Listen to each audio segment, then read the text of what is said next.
Bona tarda. Comencem a l'acte. Autoritats, consellera senyora Olga Panés, regidora Marta Villanueva, senyora Aina Plaza, directora general de Planificació i Recerca de Salut, professionals d'emergències i urgències i salut mental, ponents de l'acte, socis i sòcies de l'ADSAS i totes les persones que ens acompanyeu. Bona tarda a tothom. Un saludo muy especial a todas las personas que desde todos los rincones nos acompañan esta tarde en streaming online. Agradezco en nombre de nuestra asociación el apoyo de las instituciones para poder llevar a cabo este acto de hoy para conmemorar el Día Mundial de la Prevención del Suicidio. Quiero hacer un comentario previo. Dado que este acto se realiza en Barcelona, las autoridades y yo misma haremos las intervenciones de la inauguración en catalán. La mesa redonda posterior se hará en castellano. Muchas gracias. Abordar avui la prevenció del suïcidi entre els professionals d'urgències i emergències que intervenen directament en conductes suïcides és un tema que ens interpel·la a tots i profundament. Per aquest motiu, la nostra entitat, després del suïcidi Associació de Supervivents, ha volgut fer l'esforç d'obrir aquest espai de reflexió. Vull començar reconeixent la feina d'aquestes persones professionals, bombers, psiquiatres, Mossos, psicòlegs, policies, denominats com primeros respondedores a la literatura i que sovint es troben cara a cara amb situacions límits, emocionals i sovint traumàtiques. Els que interveniu directament en conductes suïcides sou, en molts sentits, protagonistes quotidians, anònims, allunyats dels focus i feu una tasca vital, sense la qual moltes vides no podrien continuar. Cada persona que aconseguiu salvar porta amb ella l'esperança d'un futur millor. És un gest de vida. Però no sempre al final és el que tots desitgem. I en aquests casos esteu allà, fent tot el possible en un intent d'aturar el dolor que envolta la mort per suïcidi. I això no només té valor, sinó que és essencial per a tota la nostra societat. Tot i aquesta contribució indispensable, sovint ens oblidem d'una qüestió clau. Qui cuida de vosaltres? Aquí és on sorgeix la preocupació que avui ens reuneix, perquè sabem que aquesta tasca tan important com dolorosa no és fàcil. Enfrontar-se repetidament a situacions de vida o mort genera una càrrega emocional enorme. Les situacions amb les quals tracteu deixen una empremta profunda. No parlem només del desgast físic, d'una jornada llarga i intensa, sinó del pes emocional que suposa veure a persones en un moment crític de les seves vides. La seva desesperació, la seva decisió de posar fi a tot.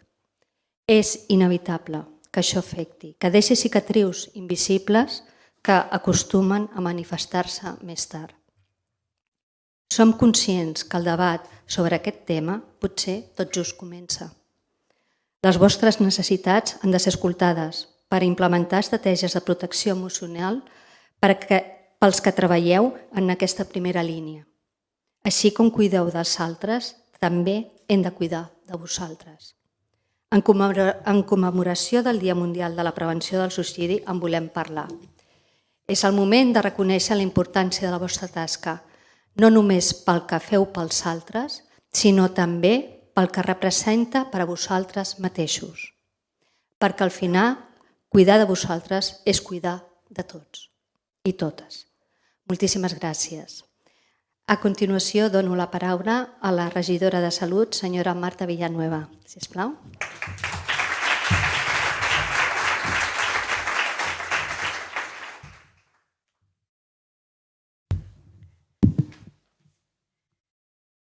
Bona tarda a tots, a totes. Presidenta de l'ADSAS, Cecília Borràs, consellera Olga Pané, les persones que avui ens acompanyen, que són aquests primers interventors a l'espai a l'espai, al carrer, aquestes primeres persones que tenen i, per tant, membres de la Guàrdia Urbana, cossos de seguretat, bombers, també. Tots sabem i en parlem sovint que sense salut mental no hi ha salut, no podem concebre la salut completament i, per tant, protegir i preservar la salut es fa palès especialment després, aquesta necessitat després de la pandèmia, i abans en parlàvem amb la directora general, amb la senyora Ina Plaza, també amb la Cecília, i dèiem el 2018 era difícil parlar de la salut mental, dels intents autolítics, i per tant, en aquest cas, doncs sí que avancem, però ens queden reptes. I en aquell moment de canvi que va suposar la pandèmia sobre el que era la salut mental, durant aquells mesos tots en algun moment vam sentir i vam manifestar o vam patir sentiments incòmodes, patiment, preocupació. També ho van fer els professionals de la salut, i en aquest cas tant la consellera com jo venim d'aquest món, som professionals de la salut, i per tant vam veure i vam patir situacions d'incertesa, d'impotència, de sobrecàrrega, de tristor. I segons un estudi de la Fundació Galatea sobre l'impacte que va tenir la crisi sanitària de la Covid en els professionals de la salut a Catalunya, un estudi del 2023, la majoria d'indicadors feia referència que aquest impacte tenia directament a veure amb la salut mental i el benestar emocional, i que són indicadors que han anat empitjorant durant els anys i que precisament anar acumulant cansament, l'empitjorament de la salut física i sobretot l'empitjorament de la salut mental és un efecte que ha anat passant. Per tant, aquest estudi ens deia que abans de la pandèmia un 7% d'aquests professionals enquestats percebia com a mala salut autopercebuda, i això després de la pandèmia va pujar fins al 21% i l'hivern del 22 era del 26% dels professionals. I a iniciatives com aquesta, com la taula que posteriorment tindrà lloc, posa precisament el focus en com és el paper, quin paper fan els professionals d'urgències, tots ells de diferents rams i que són imprescindibles en actuacions davant d'intents autolítics. Els professionals d'emergència pateixen de forma molt directa l'impacte psicològic de les actuacions en els entorns de la conducta suïcida, i per tant les administracions, el conjunt de la societat, tenim el gran deute, per dir-ho d'alguna forma, amb ells, i la gran responsabilitat, i ho deia la presidenta, de vetllar també per la seva salut i protegir la seva salut. I tant és així que per l'Ajuntament de Barcelona, de fet, la salut mental és un eix d'acció prioritària per l'Ajuntament. La nostra ciutat compta amb un pla de salut mental des del 2016, 4 anys més tard, el 2020 vam constituir la xarxa de prevenció de la conducta suïcida, aquesta xarxa que treballa amb l'objectiu de millorar la capacitat global de la ciutat per prevenir el suïcidi, i molts de vosaltres que esteu aquí en formeu part d'aquesta xarxa com a entitat organitzadora, la DESAS, l'Observatori de la Prevenció del Suïcidi a Catalunya, la Guàrdia Urbana, els bombers o el COESP, i per tant la coneixeu prou bé. I hem fet accions determinants en aquesta línia, com activar el telèfon de prevenció del suïcidi, una iniciativa, una acció que hem dut a terme amb la Fundació Ajuda i Esperança i que constitueix la primera línia de telèfon de l'Estat dissenyada específicament per atendre conductes i trucades de persones amb ideacions o conductes suïcides. I dins d'aquest marc tenim altres actuacions com els punts d'atenció per a la família de persones amb risc suïcidi de l'Espai Barcelona Cuida, que hem creat amb l'Associació Catalana de Prevenció del Suïcidi i amb l'entitat que organitza avui aquesta taula, amb la DESAS. També el xat de suport emocional per a joves o el sistema de vigilància de conducta suïcida per part de l'Agència de Salut Pública de Barcelona. Estem treballant en paral·lel a aquestes accions més concretes, més obertes. Treballem també en oferir formació per a la prevenció del suïcidi als professionals i als agents comunitaris, aquests primers interventors, no sé com ho ha dit la presidenta, que ho diu la literatura, los primeros respondedores, com acompanyem aquests primeros respondedors a actuar en aquest espai i davant d'una conducta suïcida, i és una formació que estem treballant a tots els districtes de la ciutat. S'ha format a la plantilla la Guàrdia Urbana, estem treballant ara amb els professionals dels centres de serveis socials precisament per acompanyar-los en aquestes situacions. I per tant, com deia, aquesta tarda tindrem aquesta oportunitat de poder analitzar el risc també de les persones que treballen en aquests serveis d'urgències, d'emergències, de compartir aquestes experiències, d'intercanviar punts de vista, d'establir sinergies i compartir aquestes experiències. A la suma, diguem, de totes aquestes accions és imprescindible i som plenament conscients que és imprescindible l'actuació de totes les administracions, l'actuació conjunta de totes les administracions en conjunt amb les associacions i les entitats que estan entomant aquest tema. Per tant, de ben segur que la taula que a continuació tindrà lloc serà profitós per tothom i gràcies, seguim treballant que en tenim molta feina.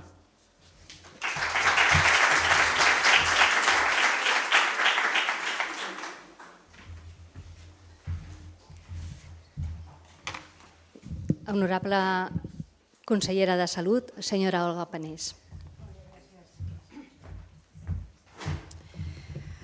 Doncs a tots, gràcies per invitar-me en aquest acte. He de dir que des que soc consellera de Salut, que fa molt poquet, com tots vosaltres sabeu, he participat en 2 actes, els 2 de la prevenció del suïcidi. Probablement perquè ha coincidit amb aquestes dates que estan a l'entorn del Dia Internacional de la Prevenció del Suïcidi, però també perquè ho he trobat important, perquè em sembla rellevant, perquè és un problema important a la nostra societat. Avui vèiem que es destacava l'impacte amb la gent gran, però també amb la nostra gent jove. És la primera causa de mort de la gent dels nostres joves entre 15 i 30 anys. Per tant, no estem només fent un acte commemoratiu, estem destacant polítiques que són efectives sobre problemes que són molt greus a la nostra societat. En tot cas, sí que vull agrair la iniciativa que heu tingut d'organitzar aquest acte, d'estar presents també el divendres en l'acte que vam tenir a la Conselleria de Salut. Senyora presidenta, agrair també a la regidora la seva presència aquí i a la senyora directora general. Quan començo aquestes sessions, de vegades, a mi m'agrada sempre situar el problema. Ara dèiem, aquest impacte amb els joves, no? Però és que els problemes de salut mental són greus de per si. La gent que està afectada de problemes de salut mental, en el seu conjunt, viu 20 anys menys que el resto de la població. Estem parlant de problemes importants. Tenim 1,7 morts diàries per suïcidi. I per cada suïcidi queda afectat un entorn que va des de la família immediata fins als entorns dels amics. Unes 140 persones queden afectades de cada un d'aquests impactes. Com sempre va per barris. No tothom està igual d'exposat en aquests problemes. Els més vulnerables, els que tenen menys recursos d'alfabetització, la gent amb aturs de llarga durada i els professionals sanitaris i els professionals que, com aquí heu fet molt sàviament, destineu que s'enfronten als problemes d'emergència diàries. Revisava no fa gaire un metaanàlisi que havien publicat en una revista que és molt coneguda, el British Medical Journal, i analitzava les morts per suïcidi entre professionals sanitaris, en aquest cas, dels darrers 40 anys. Crec que era del 63, no 50, ja 63 al 23, des del 1963 al 2023. Els homes metges tenien una taxa de suïcidi un 5% superior al resto d'homes de la població general. Però atenció, les dones metges, un 80% superior a la població general. Li hem de prestar atenció. De nou, aquest és un problema que presta atenció.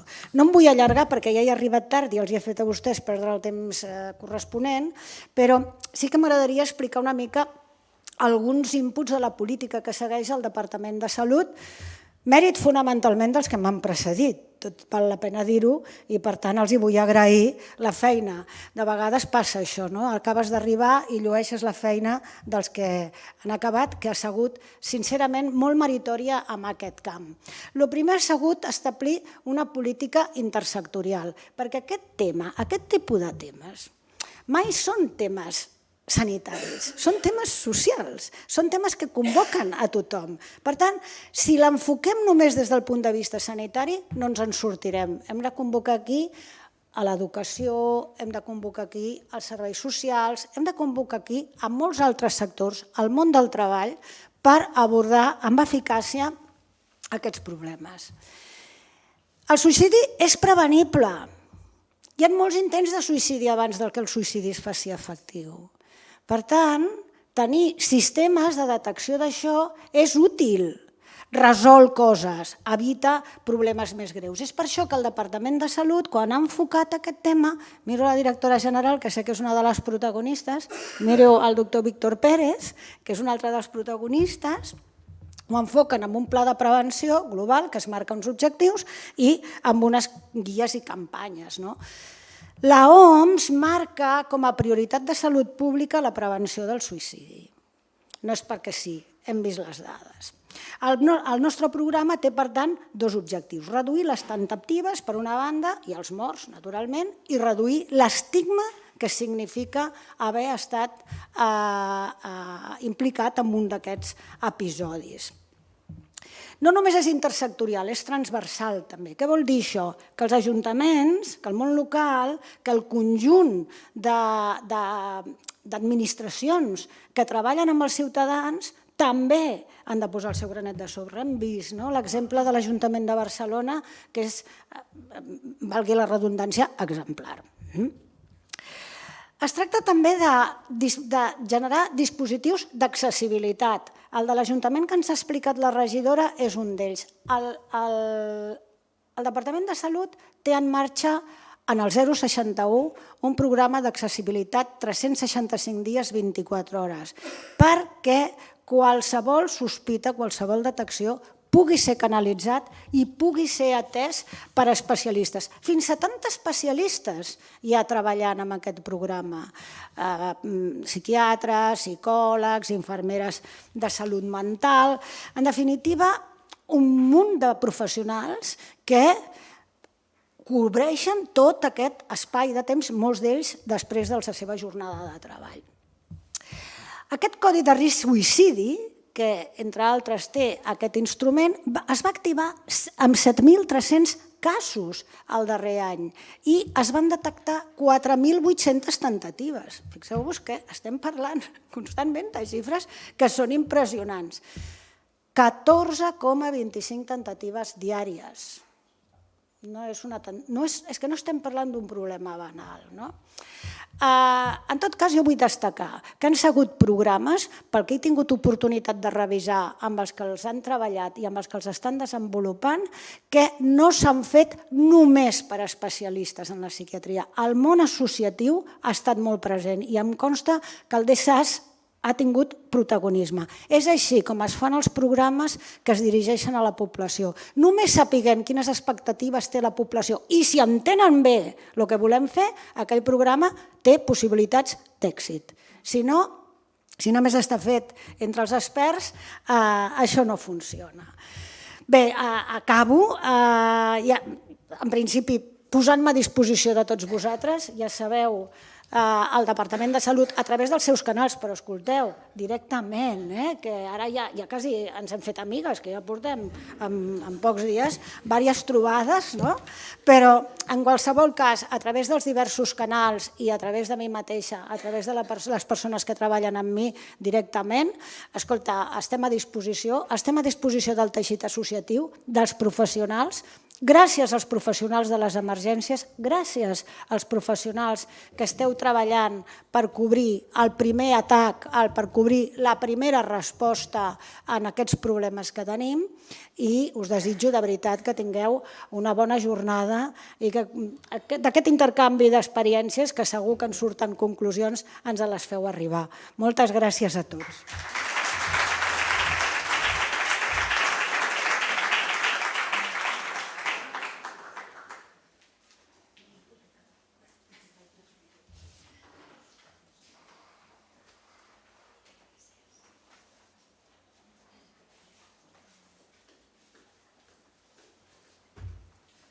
Ve, si os parece. Bueno, bienvenido a todo el mundo de nuevo. Muchas gracias por participar. Damos también la bienvenida a la gente que está siguiéndonos online. Como ya se han ido las autoridades, vamos a poder hablar más relajadamente de todo. Ya sabéis que si no, todo el mundo está un poco con el culo apretado. Si os parece, vamos a sentarnos y a compartir tertulia. Vamos a intentar que sea lo más ameno posible con una participación, yo creo, de lujo por lo que hace a los servicios de atención de crisis en Barcelona, en Cataluña. Y si queréis ya nos sentamos y os voy presentando, si os parece bien. Donde queráis, sentaros como os parezca, ¿eh? No vamos a dar orden jerárquico ni por edades. Y no miro a nadie, Víctor. Me he sentido...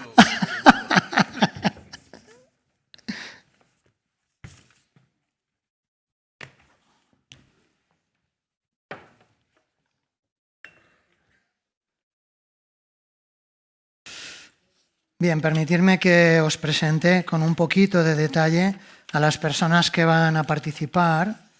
Algunas, además, quiero destacar con una complicidad extraordinaria con nuestra asociación, cosa que creo que es siempre de agradecer porque no es fácil crear una entidad, aunque parezca muy sencillo, y es mucho más difícil sostenerla en el tiempo.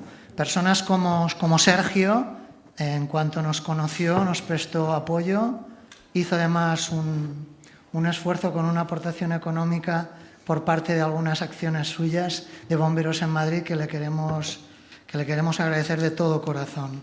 Sergio Tubio Rey es lo que se llamaría un bombero de vocación, ¿no? Una persona de estas que yo creo que de muy pequeñito igual ya lo tenías claro. Yo también, pero no funcionó, ¿eh? ¿Qué te voy a decir, Víctor? Bueno, en cualquier caso, es una persona que además de implicarse en un trabajo que es profundamente vocacional, como sabéis, ha sido una de las personas pioneras en el desarrollo de unidades específicas en el Ayuntamiento de Madrid en la intervención en crisis suicida. A raíz de eso se ha formado, es máster en prevención de suicidio, es presidente de la Asociación Internacional de Bomberos y Psicología de Emergencia y además es fundador y coordinador de la Unidad de Capacitación para la Intervención en Crisis Suicidas para Bomberos del Ayuntamiento de Madrid. Me insistía mucho en que destacara este acto porque es un acto de formación a los compañeros del Ayuntamiento de Madrid, que además ha sido destacado con un premio de la Fundación Mafre por su profundo impacto social. Bueno, creo que tendremos ocasión de hablar. Muchas gracias, Sergio, por venir. A su lado tenemos también a un profesional como la copa de un pino, a Andrés Cuartero, que es en este momento el referente de salud mental en el teléfono 061, muy específicamente para crisis suicidas. Es licenciado en Psicología por la Universidad de Barcelona, es máster en Terapia de Conducta y Psicología Forense y además es jefe de Psicología del Servicio de Emergencias. Creo que también es una persona de sobras conocida por todos, que ha coincidido con una buena parte de la gente que estamos aquí en muchísimas jornadas, porque es una persona profundamente comprometida con su cargo también. A su lado tenemos a Alejandro Delgado, licenciado en Psicopedagogía, es compañero y colega mío de titulación, lo hemos sabido hoy. Digo, ostras, también es psicopedagogo, quedamos pocos, pero somos activos. Vale, desde el 2002 está en la policía, en el cuerpo de policía, y prácticamente desde entonces en la Guardia Urbana del Ayuntamiento de Barcelona. Es inspector y responsable de la Oficina de Soporte a Prefectura y, por tanto, tiene un amplio conocimiento sobre la organización de la policía en un ayuntamiento de las dimensiones como el de Barcelona, que tocas todos los palos, aunque no tengas todas las competencias, te tocan todos los marrones, ¿no? Toca casi de todo, ¿no? Sí, a todos nos toca a veces, y cuando digo todas me refiero Cubrir, ¿no? Sí, cubrir situaciones complicadas. Correcto. Bueno, bienvenido, muchas gracias. Muchas gracias por invitarnos. Al lado tenemos también a una trabajadora de veteranía total y conocida, creo, por todo el mundo en el Ayuntamiento de Barcelona, que es Juani Soriano. Es una trabajadora social y creo que hay personas que dignifican las profesiones y Juani pone diploma de honor a un tipo de profesión que a veces parece que sea minusvalorado y creo que hay que reivindicarlo porque es una pieza estratégica imperdible para lo que hace a coordinar el trabajo de asistencia a las personas en los ayuntamientos, que son la puerta de entrada de todos los problemas de la ciudadanía en nuestra sociedad democrática. Los ayuntamientos están para todo, todo el rato. Y Juani es una profesional de tomo y lomo que en este momento es directora territorial del Centro de Urgencias y Emergencias Sociales en el Ayuntamiento de Barcelona, conocidísimo como CUES. Bienvenida, muchas gracias. Y a mi lado tengo tal vez a una de las personas que nuestra asociación quiere más. Víctor Pérez es una persona del mundo de la medicina, psiquiatra, pero una persona profundamente comprometida con nuestra asociación. Desde buen comienzo encontramos una profundísima complicidad en él y gracias a él una parte de lo que es el plan de prevención y gracias a él una parte de lo que es nuestra propia entidad ha tenido las puertas abiertas siempre y creo que es también de honor reconocérselo. De nada, a ti. Es doctorado en Medicina por la Universidad Autónoma de Barcelona, es director del Instituto de Neuropsiquiatría y Adicciones del Hospital del Mar, director del Grupo de Investigación en Salud Mental del IMIM y hace un cierto tiempo, y lo quiero destacar porque es un tema interesantísimo, que creo que a todas las personas que nos preocupa la salud mental es fundamental, está muy interesado en la investigación de aquellos productos farmacológicos que tienen una importancia caudal, pero que necesitan claramente de una mejora, ¿no? Todas las personas que hemos trabajado en salud mental sabemos que los diagnósticos y los fármacos necesitan de una profunda renovación. Imaginaros que esto fuera estudios de cáncer, ¿no? No estaríamos con algunas medicinas que se están recetando todavía a día de hoy, ¿no?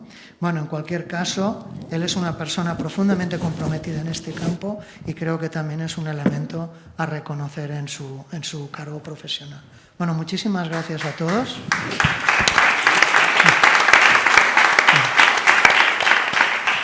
Para mí es un honor, soy un mindundi al lado de unos gigantes, ¿no? Pero bueno, vamos a intentar disimularlo con la habilidad que me caracteriza de hacer ver cosas, digamos, ¿no? Tanto la regidora como la consejera de salud han situado para mí uno de los elementos que creo que son fundamentales cuando hablamos de salud mental y mucho más de los efectos que causa los estigmas, de los cuales tal vez el suicidio sea su principal manifestación, ¿no? El máximo tabú y la máxima conducta invisibilizada, ¿no? Pero creo que es cierto que en los servicios en los que estáis trabajando, este también es un tema delicado, ¿no? Y os quería preguntar en primer lugar, primero, que es una evidencia científica, que hay poquísimos estudios, poquísimos registros que hablen del impacto que sufren los profesionales cuando intervienen en general en crisis. Vosotros no solamente habéis intervenido en crisis de carácter de conducta suicida, sino en muchísimas. Pero bueno, creo que el impacto que causa perder a alguien con el que has estado trabajando, con el que has intervenido en un momento de emergencia o de crisis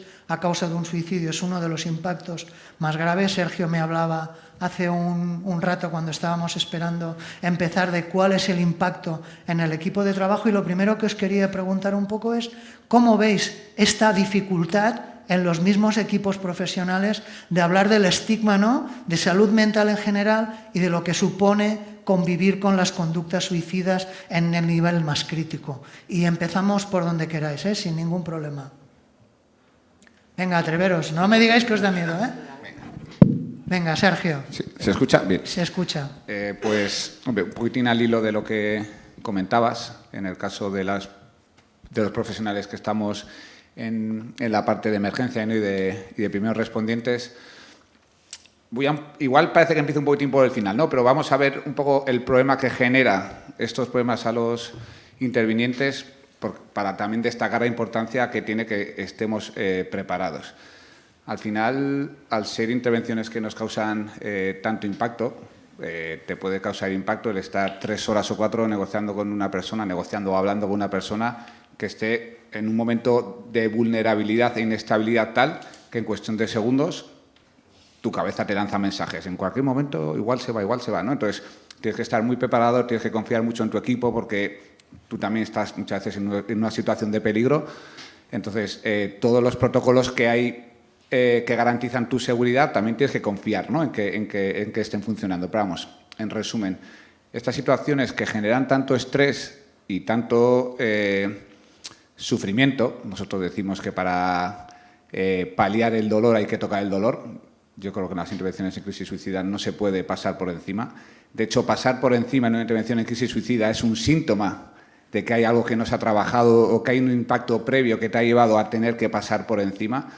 Creo que es muy importante reconocer la vulnerabilidad de los servicios que intervenimos con personas en crisis, porque el primer paso es reconocer que nos afecta para poder saber que necesitamos formación, necesitamos también entrenamiento y necesitamos que nos cuiden.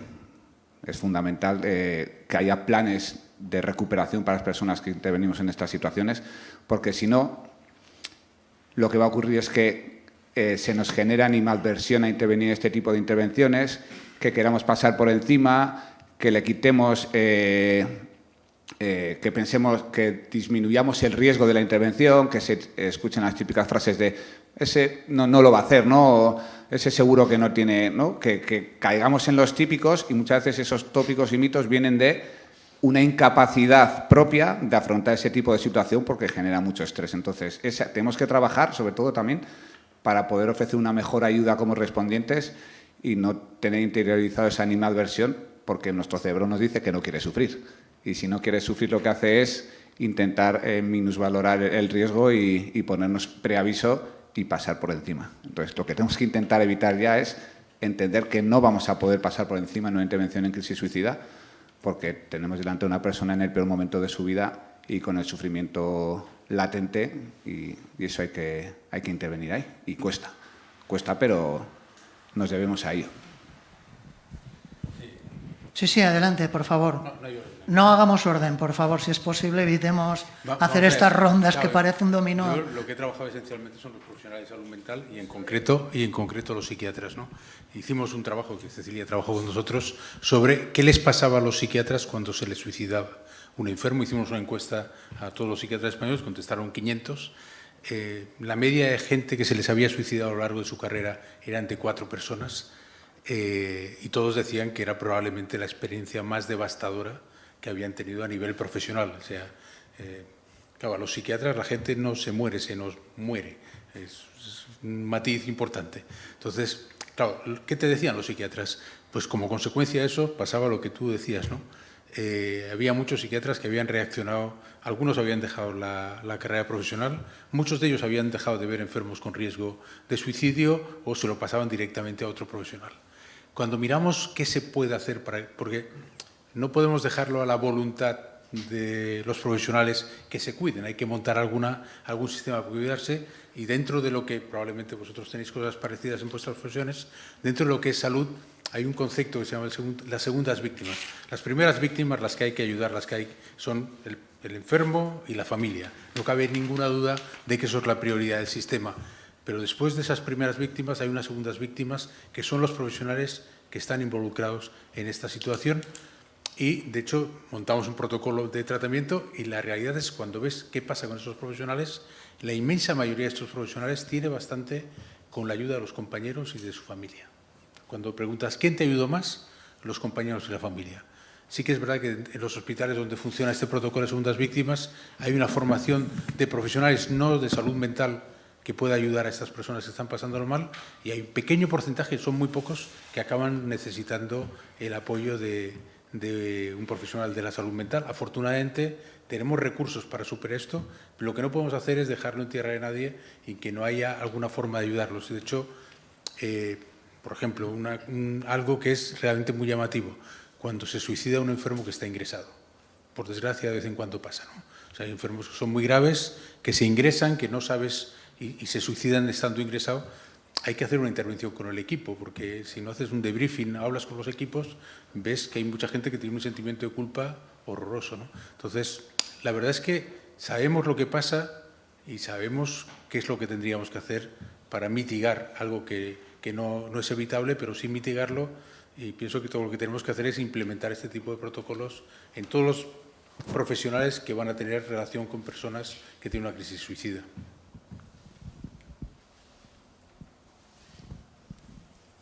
Ja està connectat, no? Vale, perfecte. No sé, jo pensava sobretot en aquesta línia de la intervenció... Fem en castellano, Ay, perdón, Juani. es Estamos verdad, perdón. online Es con verdad. gente de toda España. Sale aquí todo lo que es la No, parte no, de donde no, venimos, ¿no? Pero no bueno, pasa ningún nada, no problema. pasa nada, Gracias Juani. por la observación. A ver, realmente hay una parte muy importante que como profesionales creo que nos tenemos que plantear cuando hacemos intervenciones, ya bien sea porque estás haciendo una intervención evidentemente muy relacionada con un suicidio o con una consumación y todo lo que queda, la afectación a las personas, las víctimas iniciales, pero como profesionales, ¿no? Desde CUES, ¿no? Que nuestra intervención evidentemente es cuando ya se han producido los hechos y intervenimos con las familias y tal, y las personas más allegadas, amistades,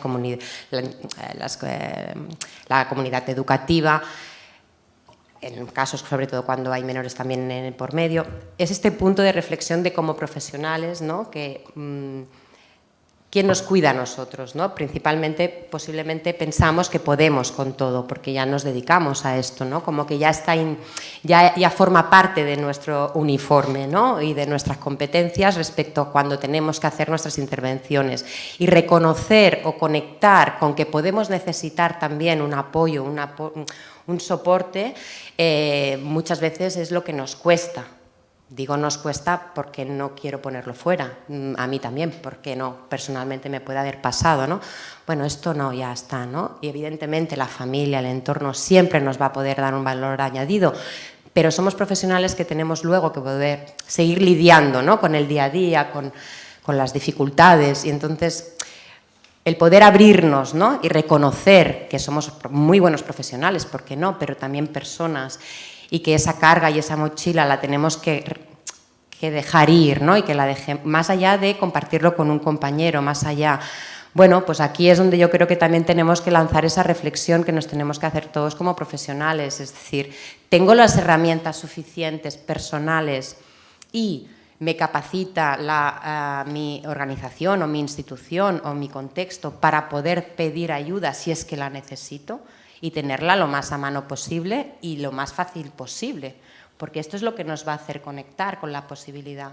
Cuando hablamos de cuerpos de seguridad, bomberos, Guardia Urbana, Policía Nacional, policía, es igual, ¿no? Esto es muy característico también, ¿no? Reconocer que puedo tener una necesidad más allá cuesta mucho. Entonces, esto yo creo que también lo lanzo como reflexión. Es importantísimo poder pensar, ¿por qué no? Y validar que eso es normal, que no pasa nada si necesito ayuda y que puedo quizá hablar con mi superior para decir, ostras, bueno, nosotros como CUES, ¿no? Ahora yo explico mi libro un poco, es decir, ya contemplamos dentro de nuestra intervención la posibilidad de prestar apoyo a los diferentes intervinientes, ¿no? Bomberos, Guardia Urbana, Mossos d'Esquadra, si es necesario, el poder tener una única sesión o alguna sesión de ventilación emocional con un grupo de intervinientes que ha pasado por un momento crítico, ya bien sea porque ha estado relacionado con una situación de suicidio o de intento de suicidio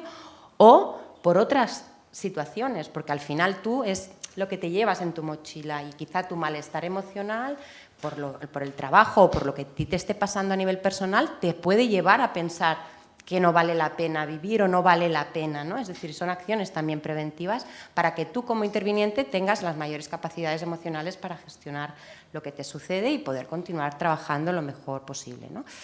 Bueno, mando esta reflexión también que a veces pues, nos cuesta también los que nos dedicamos incluso, ¿no? a cuidar a las personas dentro de nuestras intervenciones. ¿Qué haces tú para poder gestionar eso, ¿no? Bueno, quería aportar este elemento y creo que se ha ido aquí. Como queráis, no... Sí, no, paso, sí. Bueno, primero de todo, agradecer sinceramente el estar aquí, poder explicar desde Guardia Urbana en concreto, y hay 2 compañeras que están en el equipo de trabajo, que con el protocolo que trabajamos del tema de prevención del suicidio. Decir que como trabajador del Ayuntamiento de Barcelona y compañero, yo me siento un afortunado. Yo veo que el músculo organizativo que tiene el Ayuntamiento de Barcelona, con un órgano tan importante como es el CUES, por ejemplo, mañana haremos un curso de acogida, un curso de acogida, perdón, a agentes y compañeros y compañeras que se incorporan, 18 compañeros y compañeras que se incorporan.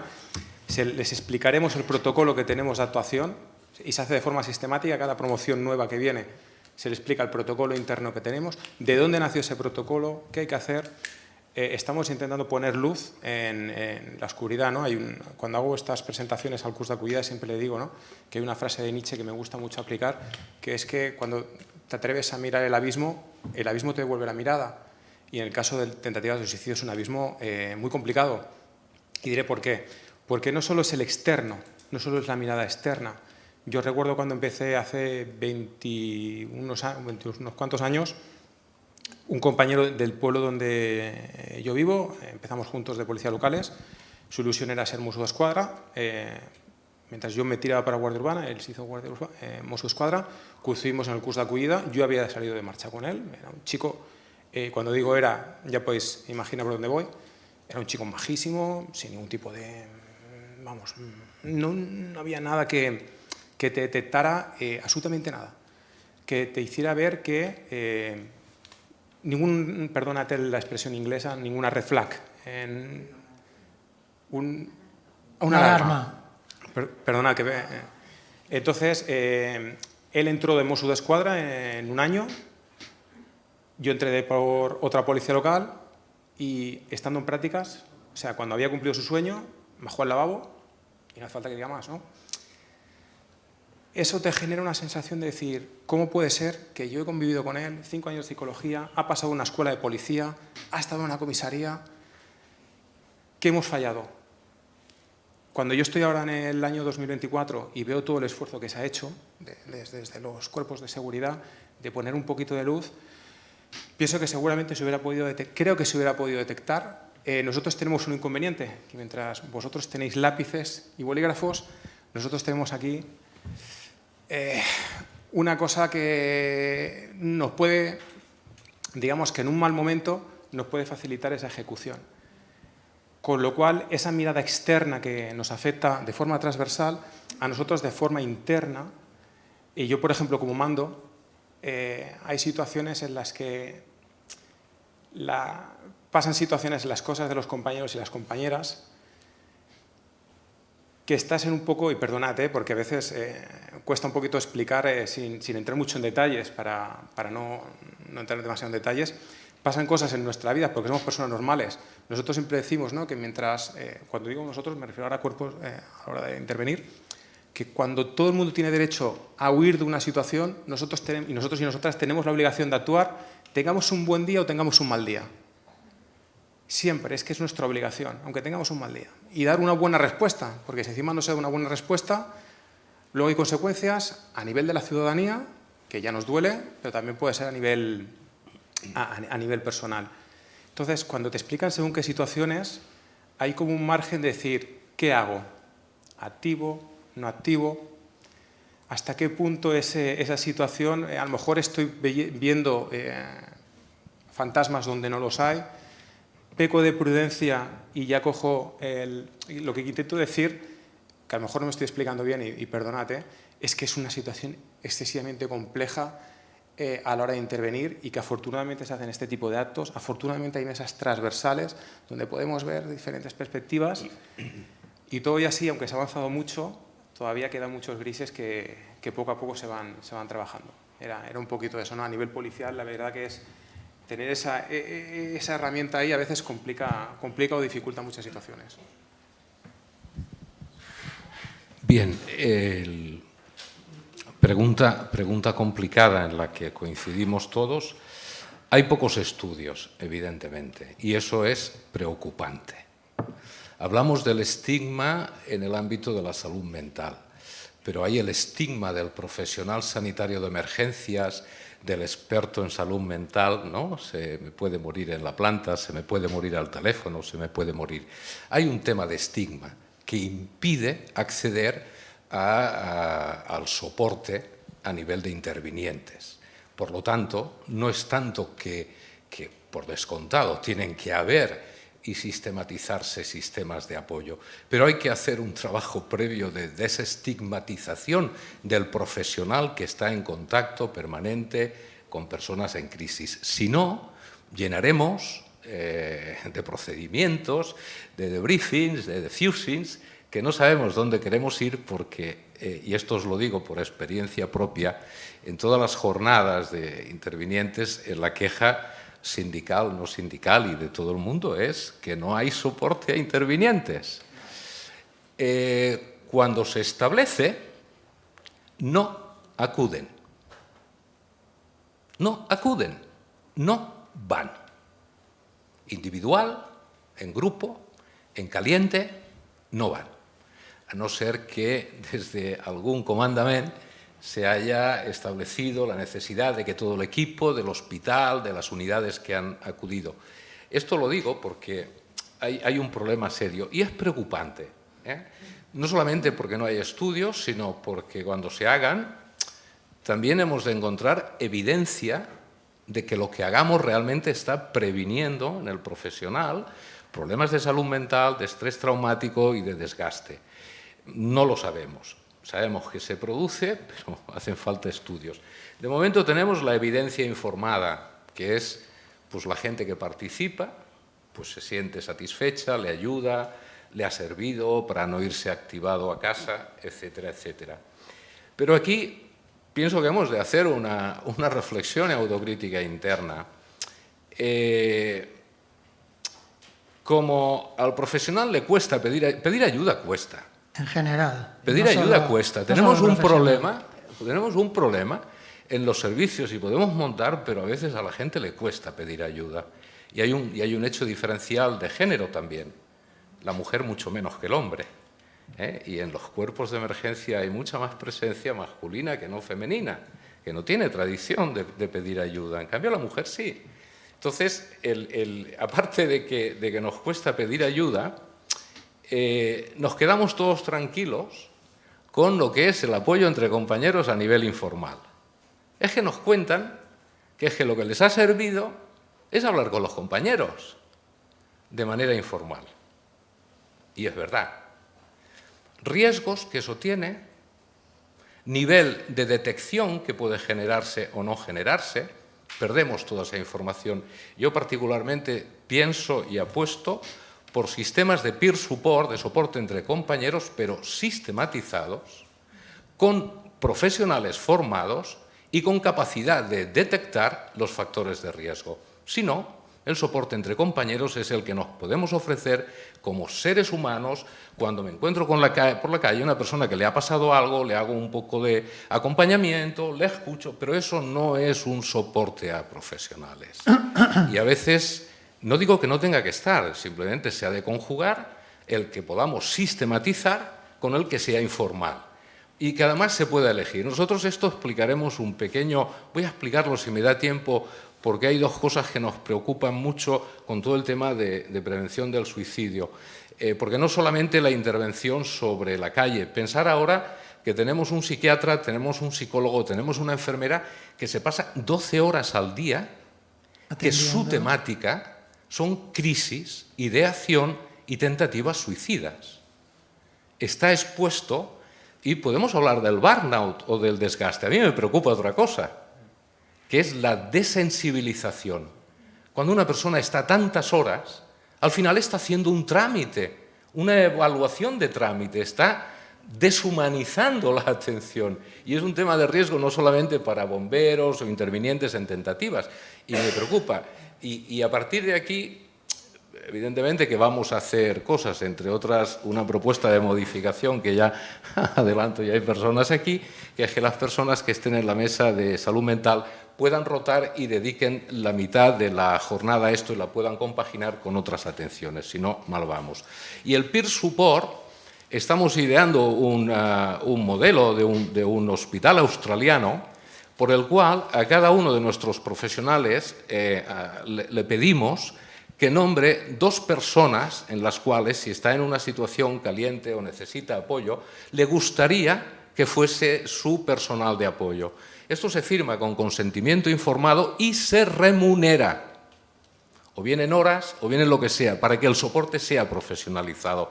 Entonces la persona sabe que está disponible 24/7, si tiene un servicio caliente, si tiene una situación determinada, tiene 2 compañeros a los que puede llamar, que han firmado el consentimiento para convertirse en soporte de esos 2 compañeros. Y queremos hacer la prueba piloto, con psicólogos empezaremos, pero nuestra idea es trasladarlo a la totalidad de intervinientes. Con esto, y acabo, el tema de los estudios es necesario. El tema del soporte lo hemos de profesionalizar, lo hemos de sistematizar y lo hemos de medir. El estudio que decías tú, Víctor, es espectacular, claro, y a partir de ahí una vida truncada o un desgaste profesional o una persona que ha acabado, eso ya no tiene vuelta atrás, ¿no? Y bueno, pienso que con esto... Bueno, va muy bien esto que apuntabas, Andrés, porque cuando vemos las películas americanas y las series americanas que tienen un montón de servicios de emergencia de Chicago y de no sé dónde, ¿no? Una cosa que vemos muy habitualmente es que el jefe de la unidad los obliga a seguir algún tipo de evaluación, de revisión psicológica o psicoterapéutica y evidentemente todos los profesionales se enfadan mucho. Estos son exigencias del guión, ¿no? Pero creo que responde un poco a esto que tú decías, ¿no? De que hay fórmulas que, aunque están cargadas de buenas intenciones, no acaban de responder a lo que realmente los profesionales necesitarían. Y mi pregunta iba un poco de intentar ligar con los demás compañeros de la mesa qué instrumentos o qué procedimientos o qué acciones creéis que irían en beneficio de un colectivo que sabemos con seguridad que necesita de algún tipo de respiración después de alguna situación crítica.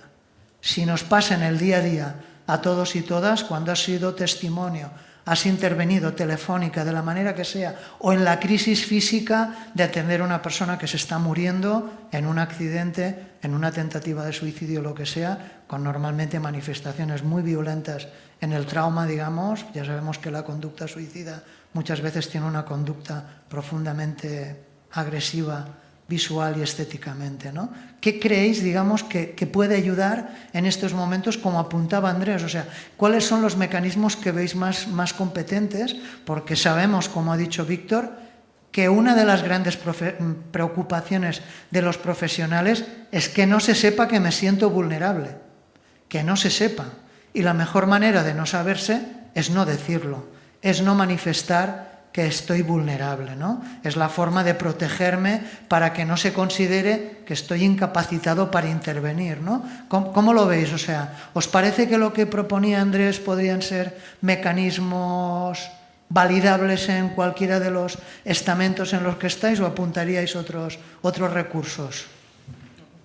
Bien, me ha gustado mucho la intervención, sí. Me parece que es muy acertada. Sí, ha estado muy acertada. Y creo que voy un poquitín, reiterar un poquitín lo que comentaba él de volver a la base. Por poner un ejemplo, y perdonad que sea en primera persona, ¿no? Pero yo cuando reconocí abiertamente que había tenido un estrés postraumático tras el rescate de un cuerpo de un chaval, no fueron pocas las personas que me denominaban el traumatizado, porque había dicho que había tenido un estrés postraumático por rescatar el cuerpo de un crío de 16 años. Te lo dijeron a ti, el sí, traumatizado, incluso, ¿no? incluso en redes sociales. Dice, eso es el traumatizado ese de Bomberos de Madrid. Y yo, pues sí, claro que me traumatizó. Claro. ¿Quién no se traumatiza después de recoger el cuerpo de un chaval así encima de una situación bastante catastrófica? Entonces, tenemos que volver a perder el miedo. Se escucha mucho me protege el uniforme. El uniforme te protege de un fuego, te protege de salpicadura de sangre, te protegerá el chaleco antibalas de un proyectil. Pero de la afectación emocional te protege el trabajo previo. te protege la formación y te trabaja el soporte que te puedan dar tus pares. Y estoy de acuerdo en que si esos pares están tutelados y están formados, es lo necesario, porque si no, es verdad que se va a escapar mucha información y se va a escapar mucha manera de poder pedir ayuda, pero rompamos, por favor, el estigma de podemos con todo. Yo, aquí abiertamente digo, yo no puedo con todo y he intervenido en muchísimas crisis suicidas y creo que intervengo mejor desde mi vulnerabilidad, porque si sé lo que me puede afectar, sé cómo tengo que protegerme. ¿Y cómo me protejo? Formación, acudiendo a terapia si creo que es necesario y aceptando que solo no puedo. Aquí quería hacer ahora, perdón, una pequeña reflexión. Es personal, luego si pensáis que la queréis compartir, adelante. Ahora nos está escuchando mucha gente, ¿no? Lo están escuchando vía online. Una de las respuestas que me encuentro muchas veces en las intervenciones en crisis suicida de las personas que están en crisis es: iros que tendréis cosas más importantes que hacer, déjame en paz que yo no merezco la pena. Y quiero lanzar el mensaje a las personas que quizá estén en un momento que tengan conducta suicida, que a nosotros estas intervenciones nos afecten no quiere decir que sea culpa suya. Que no se les genere todavía más estigma pensando que los servicios de emergencia, los psiquiatras, los policías, todos sufrimos por atenderlas. No, porque lo hacemos encantados, es nuestra vocación y lo hacemos porque queremos ayudar. También sufrimos cuando subimos a un incendio que está en una planta 30 o cuando tenemos que estar haciendo una RCP durante mucho tiempo. Da igual, es nuestro trabajo. Y quiero lanzar este mensaje para que entiendan que no es su culpa que nosotros suframos fatiga, porque todas las intervenciones producen fatiga. Entonces, que entendamos, un abrazo que les mando para que entiendan que trabajamos para poder ayudarlas mejor. Que si buscamos, y esta charla, se lo dije a Cecilia, el objetivo de esta charla es poder ayudar mejor. Saber cómo cuidarnos, pero con el fin de cuidarnos a nosotros, pero también, por supuesto, cuidarlas mejor a esas personas porque se lo merecen, básicamente, porque somos una sociedad y entre todos nos tenemos que ayudar. Bueno, claro, lo que pasa, si me extiendo demasiado me cortáis, ¿eh? Andrés, corta un poquito. No sé si me voy a atrever, pero venga, vale. Va. ¿Qué cosas? Hay dos conceptos, yo hablo desde el punto de vista de salud, hay dos conceptos en cuanto a nivel de qué puede ser útil. Primero, estamos delante de un concepto que cualquier intervención de cualquier profesional, el foco que ha de tener enfrente es el de la seguridad del paciente. Y en el caso del suicidio estamos hablando de preservar la vida. Esto es fundamental. Segundo, la persona que está interviniendo, hablo desde el punto de vista de salud, ha de intervenir desde una posición de calidad asistencial. Y la calidad se ha de medir, evaluar y procedimentar. Voy a explicarme, porque con esto de la prevención del suicidio hemos empezado muy recientemente, ¿vale? Y nos queda mucho camino. Tenemos una Asociación Nacional de RCP, europea e internacional, que estudia permanentemente cuál es el mejor procedimiento de reanimar un corazón. En cambio, si nos vamos a las tentativas suicidas, suicidios consumados, no tenemos un procedimiento, evidentemente ni una asociación ni nacional ni internacional, pero no tenemos un procedimiento validado desde el punto de vista asistencial que nos implica, uno, conocer muy bien, formación, la mente de la persona que el hecho de vivir le produce dolor y daño. Qué difícil cuando vivir hace daño. Claro, vivir es para ser felices, pero vivir me hace daño. ¿Cómo funciona la mente? ¿Qué podemos aportar desde todos los ámbitos social, clínico y de salud? ¿Por qué hemos de establecer procedimientos a la luz de las evidencias de que nos dice el conocimiento de la mente suicida para hacer procedimientos? Y estos procedimientos y profesionales han de estar regulados como el resto de profesionales a evaluación de estos procedimientos, a mejora permanente. Si yo no puedo tener un sistema de evaluación de un psicólogo, de un psiquiatra, de un enfermero, de un médico que está interviniendo. Si no hay una observación, si no miramos la calidad, no podremos hacer un plan de mejora. Será una intervención demasiado subjetiva. Y en este tema pienso que hemos de ir hacia procedimientos que focalicen en la seguridad del paciente y, sobre todo, con calidad asistencial basada en procedimientos, en metodología y en evidencias a la luz de lo que nos dicen los estudios de suicidio. Si no vamos por ahí, difícilmente encontraremos 18.000 maneras de intervenir, 18.000 procedimientos, no sabremos qué funciona y qué no funciona. ¿Sí? Bueno, no ha sido tan largo. No ha estado mal, no ha estado mal. Venga, venga, adelante. Toda la confianza del mundo, si me alargo... No. A veure, yo pienso, dentro de lo que ha comentado Andrés, pues totalmente de acuerdo, pero bueno, realmente cuando piensas, ¿no?, y conectas qué puedo necesitar como profesional, ¿no?, voy a ser como mucho más a terreno. Pienso que es importante la mirada, ¿no? Es decir, todos los profesionales en principio tenemos que tener una mirada abierta, más allá de nuestra competencia y nuestra acción, ¿no? Porque formamos parte, y afortunadamente pienso que también los grupos de intervención y los que estamos aquí presentes, y cuando lo llevamos o lo extrapolamos a lo que es la familia o un entorno, ¿no?, ver más allá de tu propio ombligo también, ¿no?, en el sentido de... Si yo trabajo en equipo, siempre voy a poder tener mucha más facilidad para poder abrirme al otro. El poder trabajar en el equipo te va a poder permitir ver al otro de otra manera, no solamente ver lo que tú haces. Es decir, muchísimas veces también tenemos estos componentes que evidentemente no van a entrar en un protocolo o no entran en un protocolo. Por eso yo lanzaba un poquito más la reflexión desde otro punto de vista, ¿no? Es decir, no estamos solos, trabajamos habitualmente los cuerpos de intervención o a nivel de salud o sanidad o educación.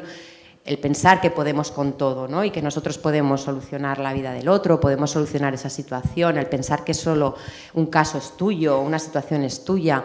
Bueno, podemos hacer mucho también, ¿no?, cambiando esa mirada, pensando que trabajamos sobre un caso conjuntamente, buscando alianzas, buscando maneras de proceder, ¿no?, que nos enriquezcan para poder aprender, para poder también capacitarnos si es necesario con formación externa, con supervisión externa. Aquí tenemos los comandaments, ¿no?, los jefes de o los mandos intermedios o más arriba, tener también esa mirada, ¿no?, qué puede necesitar mi plantilla, qué puedo aportarle a este profesional para que tenga una mayor capacitación. Si yo hago una intervención en la cual me siento más preparada, puedo tener una intervención muy compleja, pero si he sentido que he puesto en marcha y he desplegado mis conocimientos, mi capacidad, la he compartido, no he podido sentirme sola en ningún momento, he podido sentir que tengo una complicidad con mi compañero que estoy haciendo la intervención, que nos hemos sabido compenetrar bien en esa intervención, esto a mí me enriquece, a mí eso me da valor a lo que estoy haciendo, me da una sensación de que he podido trabajar de manera cualitativa. Y si he visto factores que me griñolan, ¿no?, que me rechinan, puedo tener y debo de tener espacios en mi organización, en mi lugar de trabajo, donde poder analizar ese caso, cómo lo podríamos hacer mejor en otro momento, en otra circunstancia. Yo creo que esos también son mecanismos propios que seguramente podemos tener también dentro de un procedimiento, ¿no? Es decir, cómo abordamos las situaciones, porque muchas veces también pensamos que podemos con todo, ¿no?, porque pensamos que lo hemos hecho muy bien o no lo he hecho bien y no quiero hacerlo evidente, pero quizá que el otro también pueda ver cómo yo trabajo, sepa cómo yo trabajo. Ese trabajo en equipo permite ver al otro también. Ostras, hoy este no tiene un buen día, esto yo aquí lo tengo que poder recoger, lo tengo que poder sostener. O cuando llego a central voy a Capdetor y le digo... aquí algo ha pasado, vamos a hablar del tema. Yo creo que también tenemos que llevarnos esos procedimientos, ¿no?, esa manera de intervenir y conectar, que podemos tener un buen día, un mal día y que somos vulnerables todos en muchísimas ocasiones por mucho uniforme que llevemos. Y enlazo con la otra reflexión, es decir, si cuanto más capaz sea de saber y de conectar con que puedo necesitar ya no una ayuda directa, sino que formo parte y que tengo que poder conectar, que necesito ayuda, que no estoy solo, que tengo que poder trabajar conjuntamente con otros, mayor posibilidad habrá de detectar mayor posibilidad habrá de mejorar y de capacitarme, sobre todo también la formación espléndida, ¿no?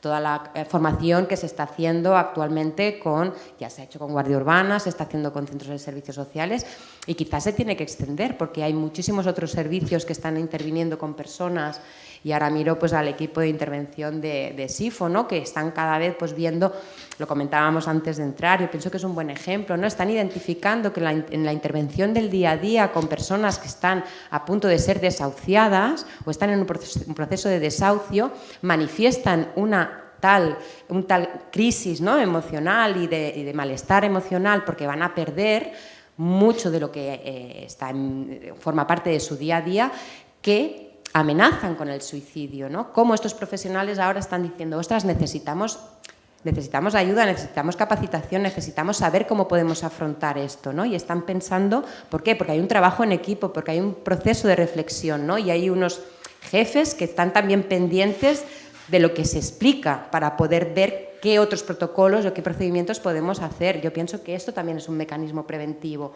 porque nos permitirá trabajar en mejores condiciones, ¿no? Y después, evidentemente, habrá lugares donde tengan sus propios sistemas de riesgos laborales también, ¿no? Es decir, el tema es, y a mí me preocupa esto también porque nos ha pasado a nosotros también en alguna evaluación, que no se utiliza tanto como parece que debería de utilizarse, ¿no?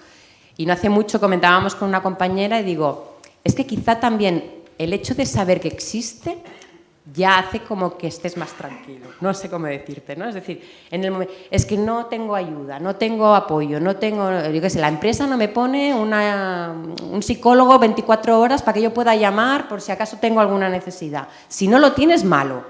Si no lo tienes, eso es fatal. No te están cuidando o hay una reivindicación respecto al cuidado.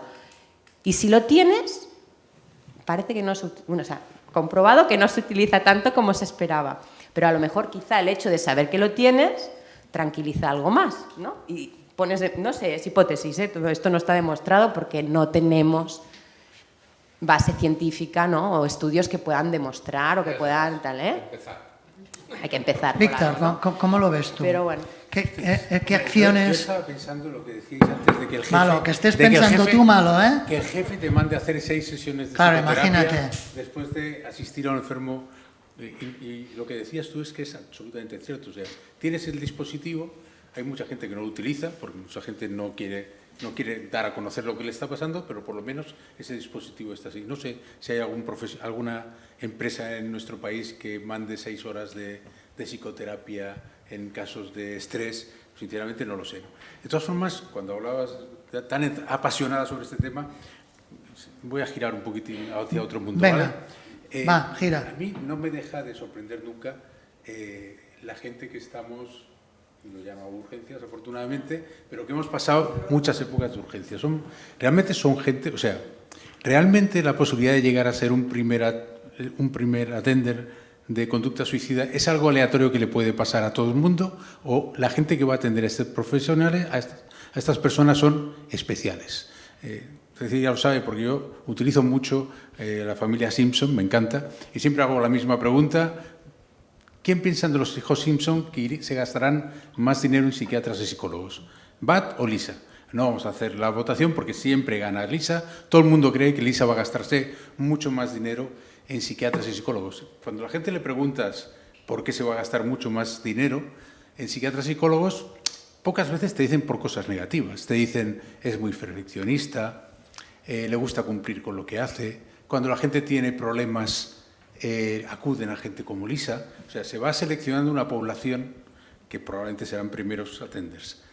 Vivimos una sociedad en que la gente como Lisa es la que buscamos todos. O sea, los colegios forman lisas, los partidos políticos quieren lisas, y cuando buscas a alguien para casarte, no para tener un rollo, sino para casarte y tener hijos, buscas gente como Lisa. A esta gente son gente tremendamente vocacional que se enfrenta a una situación que muchas veces es difícil. O sea, no solo tenemos que formar, probablemente tengamos que tener en cuenta el tipo de personas que está atendiendo a ese episodio suicida. Todos hemos trabajado con gente que atiende a personas suicidas y realmente cuando haces la foto, la mayoría son lisas. Y a eso además hay que añadirle, lo que decía antes, que el sistema no está preparado para mejorar la resiliencia de estas lisas que tenemos en todo el sistema. Entonces, realmente hay muchas personas que ante situaciones como es atender 12 horas continuadas a personas que han incurrido suicidio, se van a quemar. Y a mí, que la gente se eche 2 pasos para atrás y diga, me tomo un poco de tranquilidad, a mí lo que me da miedo, y es lo que decías, es la gente que a base de rozar, porque son gente especial, arden con más facilidad que la media de la población, a base de rozar se inmunicen sobre ese sufrimiento y dejen de sufrir por la gente que está. O sea, de alguna manera, a mí es el miedo que me da, porque lo ves, o sea, ves que la gente, en el estudio que hacíamos sobre los psiquiatras que atendían a suicidas, había un porcentaje importante de la gente que decía que ellos ya no veían enfermos con ideación suicida o que se lo pasaban a otro compañero. Entonces, a mí ese es el miedo que me da, o sea, al margen de que hay que cuidar la salud, pero no solo pensando en los profesionales, sino pensando en la capacidad que tienen los profesionales para seguir haciendo el trabajo que hacen.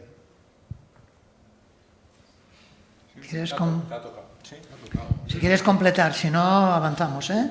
Si quieres completarlo, perfecto. Sí, creo que es muy interesante el tema de la insensibilización que se va actuando. Y estaba pensando cuando estaban hablando de no caer en estereotipos.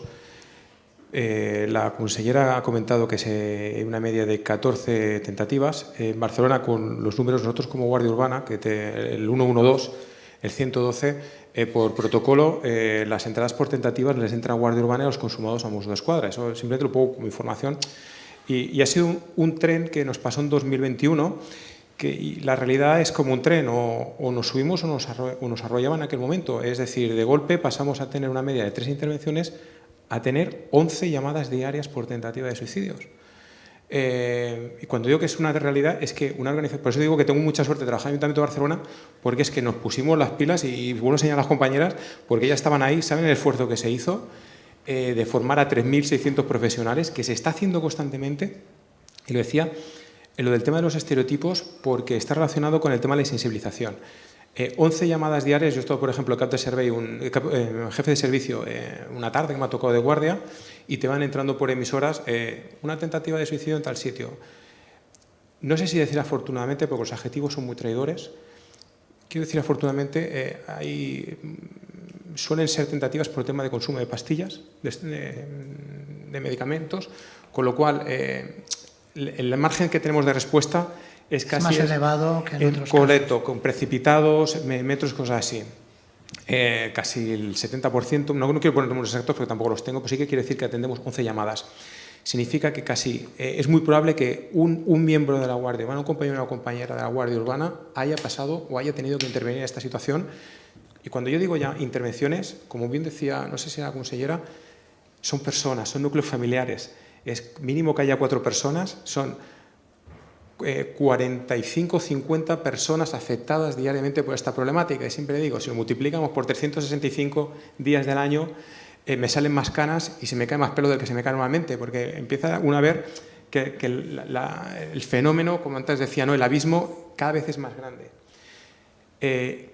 Vuelvo un momentito de antes. Creo que la feminización, si se puede llamar así, de la Guardia Urbana, de los cuerpos policiales, el hecho de que se han incorporado más mujeres, ha servido para, y lo relaciono también con la imagen de los policías y los profesionales, ha servido para desmitificar el espartano negativamente hablando. El superpolicía, que no estoy diciendo que sea un compañero que va de espartano sea malo, no me refiero a eso. Me refiero a la generalización del policía espartano, súper fuerte, que nuestras intervenciones, el 90% son de aquí y de aquí. Yo siempre lo digo, no solo es la cabeza, sino es el corazón. Ese ejercicio empático que hay que hacer. El hecho de romper con la incorporación de las compañeras, se ha roto este estereotipo de espartanidad, de dureza, y yo creo que nos está sirviendo para a las nuevas promociones. Cuando entran les decimos, sobre todo, hablando de la vulnerabilidad, que me ha gustado mucho que sacas ese concepto, de esa sensibilización constante de las personas en situación de vulnerabilidad. Nosotros estamos en la calle constantemente y somos casi, cuando digo nosotros, me refiero a cualquier servicio de emergencia, vamos a las intervenciones que no tienen por qué ser necesariamente en tentativa de suicidios, pero sí de personas en situación de vulnerabilidad. Violencia de género, violencia doméstica, abandono familiar, maltratos, consumo de sustancias. Digamos que la parte más oscura de la sociedad, ¿no? Casi todas las víctimas de un sistema, complicado, tenemos que trabajar con ellas. Como decíamos,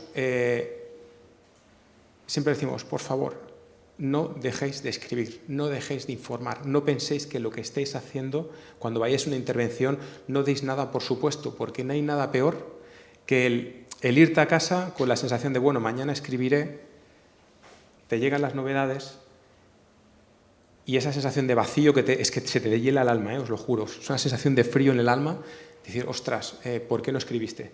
Porque ha habido una tentativa, al final se ha consumado, o ha habido una violencia de género, lo que sea. Por lo que decimos, nosotros tenemos un ritmo de trabajo muy alto, pero estamos haciendo un esfuerzo muy importante en no perder esa sensibilidad. Y creo que, insisto, la incorporación, no solo de la mujer, sino de ese romper el estereotipo de, venga, va, trabajo, nos está ayudando a dar mejor servicio a la ciudadanía. Una ciudad como Barcelona, 1.700 habitantes, como decía antes, 11 llamadas diarias. Significa, y sobre todo por las tardes, significa que a veces que hay tardes que oyes las ambulancias, ¿qué quiero decir? Perdonad, y no me enrollo mucho más, que hay patrullas que a lo mejor han tenido que asistir a 2 y 3 tentativas la misma patrulla. Y si encima son personas con, que lo que decimos el código agitado, es decir, que tienen que intervenir los equipos sanitarios e incluso nuestros equipos, ahora sí, perdonad, los espartanos, y espartanas, los que ya vienen con el escudo, los cascos y hacen una contención más fuerte, sí que tenemos que luchar contra esa desensibilización que se puede provocar, porque tanto trabajar ahí al final es complicado. Bueno, permitirme que llegados a este punto y como nos acercamos al final y tenemos que abrir un rato de preguntas también, haga como un pequeño un resumen, no, pero bueno, he recogido una serie de ideas y quisiera que las intentáramos acabar de reformular, porque me parece que en muchas de ellas se reúne una parte de las cosas, digamos, que precisan de situar los problemas, ¿no? Por un lado hemos hablado de una cierta mirada, tanto hacia los profesionales como hacia las personas que intervenimos, ¿no? Que situaba Sergio que no se malinterprete, porque efectivamente nosotros estamos para ayudar y por tanto sería ridículo que alguien se sienta mal porque te ayuden, porque nosotros estamos para esto, ¿no? Y creo que es una observación buena en un mundo en el que la emergencia es lo habitual en este momento en grandes ciudades, porque la población está frágil, ¿no? Hay muchas más vulnerabilidades tal vez de las que había antes en la sociedad, ¿no? Estamos frágiles, ¿no? Estamos heridos por muchísimas cosas, ¿no?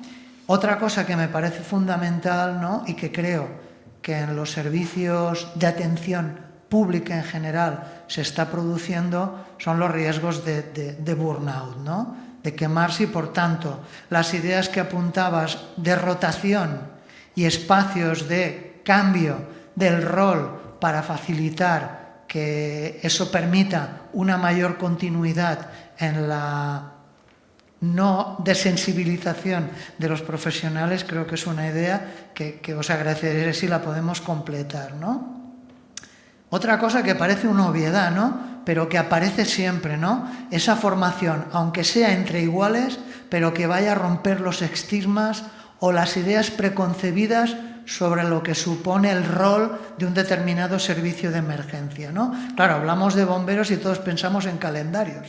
Es que se nos va la cabeza para ahí. ¿Qué queréis que hagamos? La vida es así de idiota, ¿no? Pero es verdad, ¿no? Es verdad que es así, ¿no? Y tenemos unos topicazos increíbles, ¿no? Alrededor de determinados roles, ¿no? Pero creo que es muy importante que, aunque sea entre iguales, pero que trabajemos mucho el final de los estigmas, porque creo que una parte de las vulnerabilidades en los profesionales tienen que ver con los estigmas, ¿no? Con no reconocer. Y coincido con Alejandro que el hecho de que los elementos de igualdad en estas profesiones que estaban profundamente masculinizadas en el peor sentido de la expresión, ¿no? Se empieza a equilibrar la balanza con muchas dificultades, creo. Creo que son cuerpos en los que los machismos siguen todavía muy instalados y que es muy importante romper porque efectivamente ayuda a otras miradas, ¿no? Mucho más compasivas, pero mucho más transversales, que son más capaces de trabajar en equipo, ¿no? Y después intentar evitar la deshumanización en las intervenciones. Yo que también trabajo en la administración pública, lo confirmo. Cuando llevas mucho tiempo trabajando en un determinado campo, te cuesta mucho atender bien a la ciudadanía. Y después de la pandemia parece que en las administraciones haya una confabulación no declarada para no atender físicamente ni personalmente a la gente, y creo que nos tenemos que revelar los trabajadores públicos. Los ciudadanos necesitan de nuestra presencia y de nuestro trabajo en persona, ¿no? Y en vuestro caso creo que es indispensable. No sé si con estas ideas ya podemos intentar hacer como una especie de conclusión ensalada, digamos, para intentar abrir un rato la participación de los compañeros y del público en general. Yo quería comentar Adelante, Sergio. una cosilla a raíz de lo que puedo también a modo de resumen.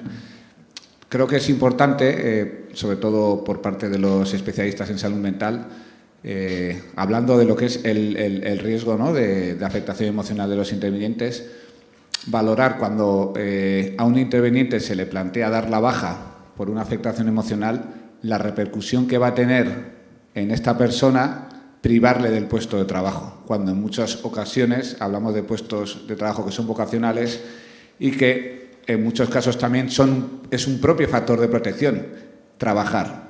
Quizá habría que ir un poquitín más hacia el estudio, ¿no?, de poder alejarle del foco, del foco que le afecta dentro del trabajo y poder hacer una rotación. Pero hemos coincidido, ¿no?, en muchas jornadas con asociaciones que trabajan por la prevención del suicidio policial. Ahora me centro un poquitín en este caso porque es verdad que las tasas de suicidio policiales son bastante más elevadas.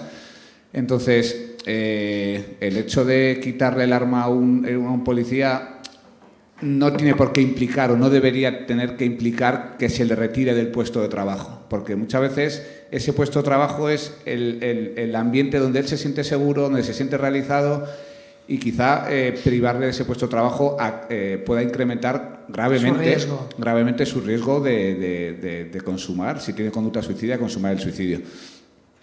También una de las quejas que están muy presentes, y como hablamos de salud mental de los intervinientes, el tema de los desplazamientos alejados del entorno familiar, por ejemplo, hoy está Guardia Urbana, por ejemplo, Policía Nacional, Guardia Civil, vive muy alejado de su familia. Eso es un factor de riesgo tremendo. Entonces, esas son cosas que también tenemos que analizar. Siempre estamos con la balanza, ¿no? Factores de riesgo, factores de protección. La persona necesita atención, ¿no? Pero es que igual todavía le pasamos de la sartén, le pasamos al cazo si le retiramos de su puesto de trabajo. O que estudiemos qué implica desplazar a un policía nacional a 500 kilómetros de su mujer y de sus hijos. Es que estamos preocupándonos cómo cuidar y a veces simplemente, siendo un poquitín más cautos, podríamos estudiar, o también Cuerpo de Bomberos, por ejemplo, en comunidades autónomas muy altas, que se le desplaza a 300 o 400 kilómetros de su núcleo familiar. Entonces, una buena manera de prevenir es también cuidando cosas que a mí me parecen más o menos básicas, pero que estudiemos también la manera de cuidar a los profesionales también con políticas sociales y de protección, porque estamos incrementando y poniendo peso en la báscula de factores de riesgo de la propia persona. Muy bien. Demos una vuelta, venga. Víctor. Por lo que decías, ¿no? Y cuando has hablado de armas y de retirar armas, nosotros tenemos una implicación en este tema. Es muy difícil dejar el arma en manos de una persona que hay un mínimo riesgo. Lo que también es cierto, la depresión es la primera causa de la reenfermedad en nuestro país. Lo que también es cierto que así como cuando uno tiene un dolor de espalda o tiene un problema óseo, te cambian la silla, te adecúan el puesto de trabajo, en la enfermedad mental es muy difícil que una empresa adecue el puesto de trabajo a las necesidades que tiene la persona, ¿no? Es mucho más sencillo, sobre darle todo la baja. cuando se trabaja en la función pública, es mucho más sencillo que coja la baja y ya se incorporará. Y como tú dices, a veces la baja es una cosa dramática, pero total. Entonces, ahí tenemos un trabajo muy, muy importante que hacer. Y yo, también por dar tonos positivos... Venga. El otro día hubo una jornada en el departamento y, lógicamente, allí nos encontramos los que llevamos pues, toda la vida dándole chicos para todo esto del suicidio, ¿no? Claro, cuando te planteas lo que pasaba, tentativas no sé si habría más o menos o iguales antes, ¿no? Pero es que hace ni tan siquiera 5 años las fuerzas de orden público no tenían ninguna formación sobre el suicidio. En estos momentos, los Mossos de Escuadra, si son 14.000, me contaban que 12.000 han hecho una formación específica. Participé con vosotros al principio en la formación de la Policía Municipal de Barcelona, ahora formáis a todos los profesionales. Eso es tremendamente importante para romper el estigma y para que la gente pida ayuda. O sea, es verdad que la feminización ayuda en este tema, pero es que es muy diferente que alguien tenga una formación específica, se le hable de que el suicidio es una cosa tremendamente frecuente y que cuando salga y fuera a lo mejor una tarde a atender a 3 tentativas, que ir a atender a esas 3 tentativas sin que nadie te haga una formación específica de los riesgos y de lo que tienes que tener. Entonces, es verdad que a uno le sale la tentación de ser pesimista, etcétera, etcétera, pero realmente las cosas han cambiado en los últimos años de una forma... O sea, yo recuerdo al principio de todo esto de la Alianza, cuando íbamos al metro a intentar que nos pusieran los vídeos de la depresión es un problema que nos puede afectar a todos. Nos echaron del metro y en estos momentos los profesionales del metro y las empresas vienen a buscarnos para que hagamos campañas de prevención de suicidio en el metro, que como sabéis es una situación de alto riesgo. A mí me parece que algo hemos conseguido. Yo no me pondría negativo. También hemos aprendido que la próxima pandemia no encerraremos a los jóvenes en su casa y no haremos teletrabajar a la gente que tiene que mirar a los ojos a la gente, porque los que no volvieron inmediatamente está costando un montón que vuelvan a trabajar. No se puede, la experiencia, pero la mía es así. O sea, algo aprendemos. Algo hemos aprendido y te agradezco que sea un elemento conclusivo, porque ciertamente hay muchos elementos que nos dan también un mensaje de positividad, y el hecho de que hablemos de una cosa que hace unos años sería impensable en el núcleo de profesionales de las emergencias o en cualquier otro profesional, ¿no? Venga, vamos a intentar concluir y dejar paso a preguntas. Andrés. Comparto las conclusiones, lo que comenta Víctor. Y yo, en todo caso, aportaría una mirada, sobre todo porque en el tema del suicidio y prevención del suicidio, yo creo, y es un tema positivo, hace 1 año y medio, un poquito más, yo soy el primer sorprendido de la velocidad con la que, no solamente en términos de formación, sino cómo ha impregnado todos los estratos de la administración, de la sociedad, de las edades. Pienso que hemos hecho un esfuerzo en muchísima gente brutal, ¿vale? Pero me gustaría adelantarme, y es que no nos coma el dinosaurio. Es decir, creo que en algún momento hemos de establecer espacios de diálogo para toda esa gente, Mossos, los referentes de universidades. Hemos formado a tanta gente, hay tanta gente haciendo formación, campañas, etcétera, etcétera, etcétera, y necesitamos sentarnos con todos ellos de manera informal, hacer diálogos, porque hemos diseñado cosas, expertos, no expertos, con asociaciones, pero necesitamos saber que realmente sirve, y hemos de nutrirnos de la información que nos den todas esas personas. Y eso solo se puede hacer a través de diálogo. Por lo tanto, yo la propuesta que haría sería la metodología de diálogo practicista de aquí a un tiempo en el tema de la prevención del suicidio, montar foros de escuchar, porque hay una cantidad de gentes, Mossos, policía local, bomberos, los referentes de universidad, los maestros de primaria. El nivel de angustia que hemos generado, porque esto de la prevención del suicidio hemos hecho una implosión en toda la sociedad que, ojo, que la gente se ha asustado. Los maestros se han asustado y han pedido formación. Cuidado, cuidado, porque de no hablar de manera implosiva, ahora no, ahora ya está todo el mundo más tranquilo, se han hecho guías en la obligatoria, la posobligatoria, la universidad, no sé qué, y vamos a tener un montón de gente tocando y abordando. Y en algún momento habrá que pararse, dialogar con ellos, que nos expliquen, que nos digan qué sirve de todo eso que se ha diseñado, que nos enseñen qué es lo que les ha servido en cada una de las crisis o en cada uno de los jóvenes, no sé qué, y que nos lo expliquen, porque posiblemente tendremos que reescribir todos los procedimientos a la luz de esa complicidad con la sociedad. Y ahí cada caso, y esta es un poco la idea, cada caso puede parecer estadísticamente que no es nada, pero es un estudio de caso único, y un estudio de caso único nos da mucha información. Toda la gente que va a estar, yo pienso que esto de cara también a la propia protección... Nos estás poniendo deberes, ¿no? Sí, Veo. sí, totalmente. Pero de cara... Claro, pero esta información es importante porque como elemento de prevención y de protección para los intervinientes es tener feedback del nivel de utilidad, del nivel de practicidad, de esa ayuda vocacional que se quiere dar, pero necesitas que te sea revertida o tener feedback. Y todo esto, este diálogo es el que nos puede permitir tener esto y prevenir, porque eso genera resiliencia y disminuye burnout. No sé. Estupendo.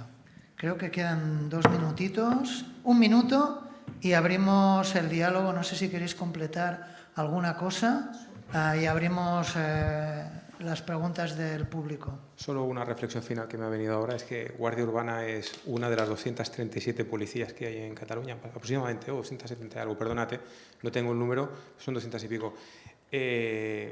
Yo cuando he dicho, y lo digo sinceramente, creo que tengo suerte trabajando donde trabajo, claro, pienso que si yo tengo suerte, pienso en los 236 municipios que tienen los medios que tienen. No son los del Ayuntamiento de Barcelona, desde luego. Digamos que el optimismo que he visto un momentito, doctor, se me acaba de desvanecer un poco. He empezado a ver nubes negras porque es la administración, tiene los límites que tiene y es lo que decíamos, a lo mejor esto nos ha servido para ver que nos queda mucho camino y si nosotros somos una de las excepciones, que seguro que no somos la excepción, porque estoy seguro que todos los municipios hacen lo que pueden, pero 230 y pico tienen compañeros y compañeras que están ahí a pie del cañón con sus servicios de emergencia, me refiero, y a lo mejor no tienen los medios que tenemos nosotros y habrá que hacer un planteamiento mediante la coordinadora de las policías locales, que a lo mejor hay que extenderlo un poquito. Bueno, yo solamente pensaba, qué afortunada, evidentemente también, ¿no? Solo por trabajar en el ayuntamiento, sino también pensaba en nuestro servicio como tal, el planteamiento que tenemos de intervención de los profesionales es que no todos hacen lo mismo siempre, es decir, tenemos diferentes posiciones en las que puedes hacer atención telefónica, puedes hacer una intervención directa, puedes ir a una emergencia, puedes estar haciendo una atención a domicilio. Es decir, tenemos diferentes posiciones en el servicio que permite que todos los profesionales que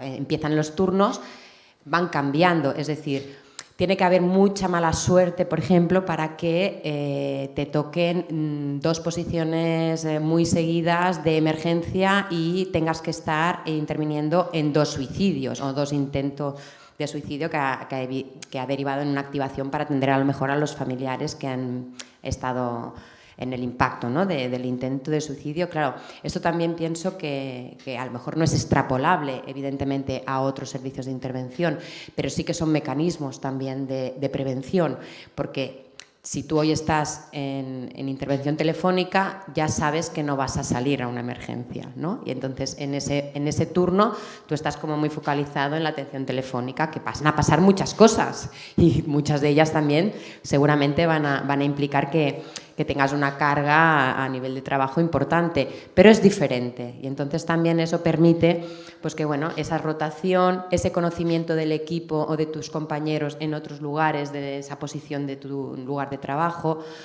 bueno, hablo por cómo trabajamos nosotros, no quiere decir que evidentemente, insisto, sea extrapolable, ¿no? Pero que a veces también es importante, ¿no?, tener esta variedad para evitar normalizar según qué.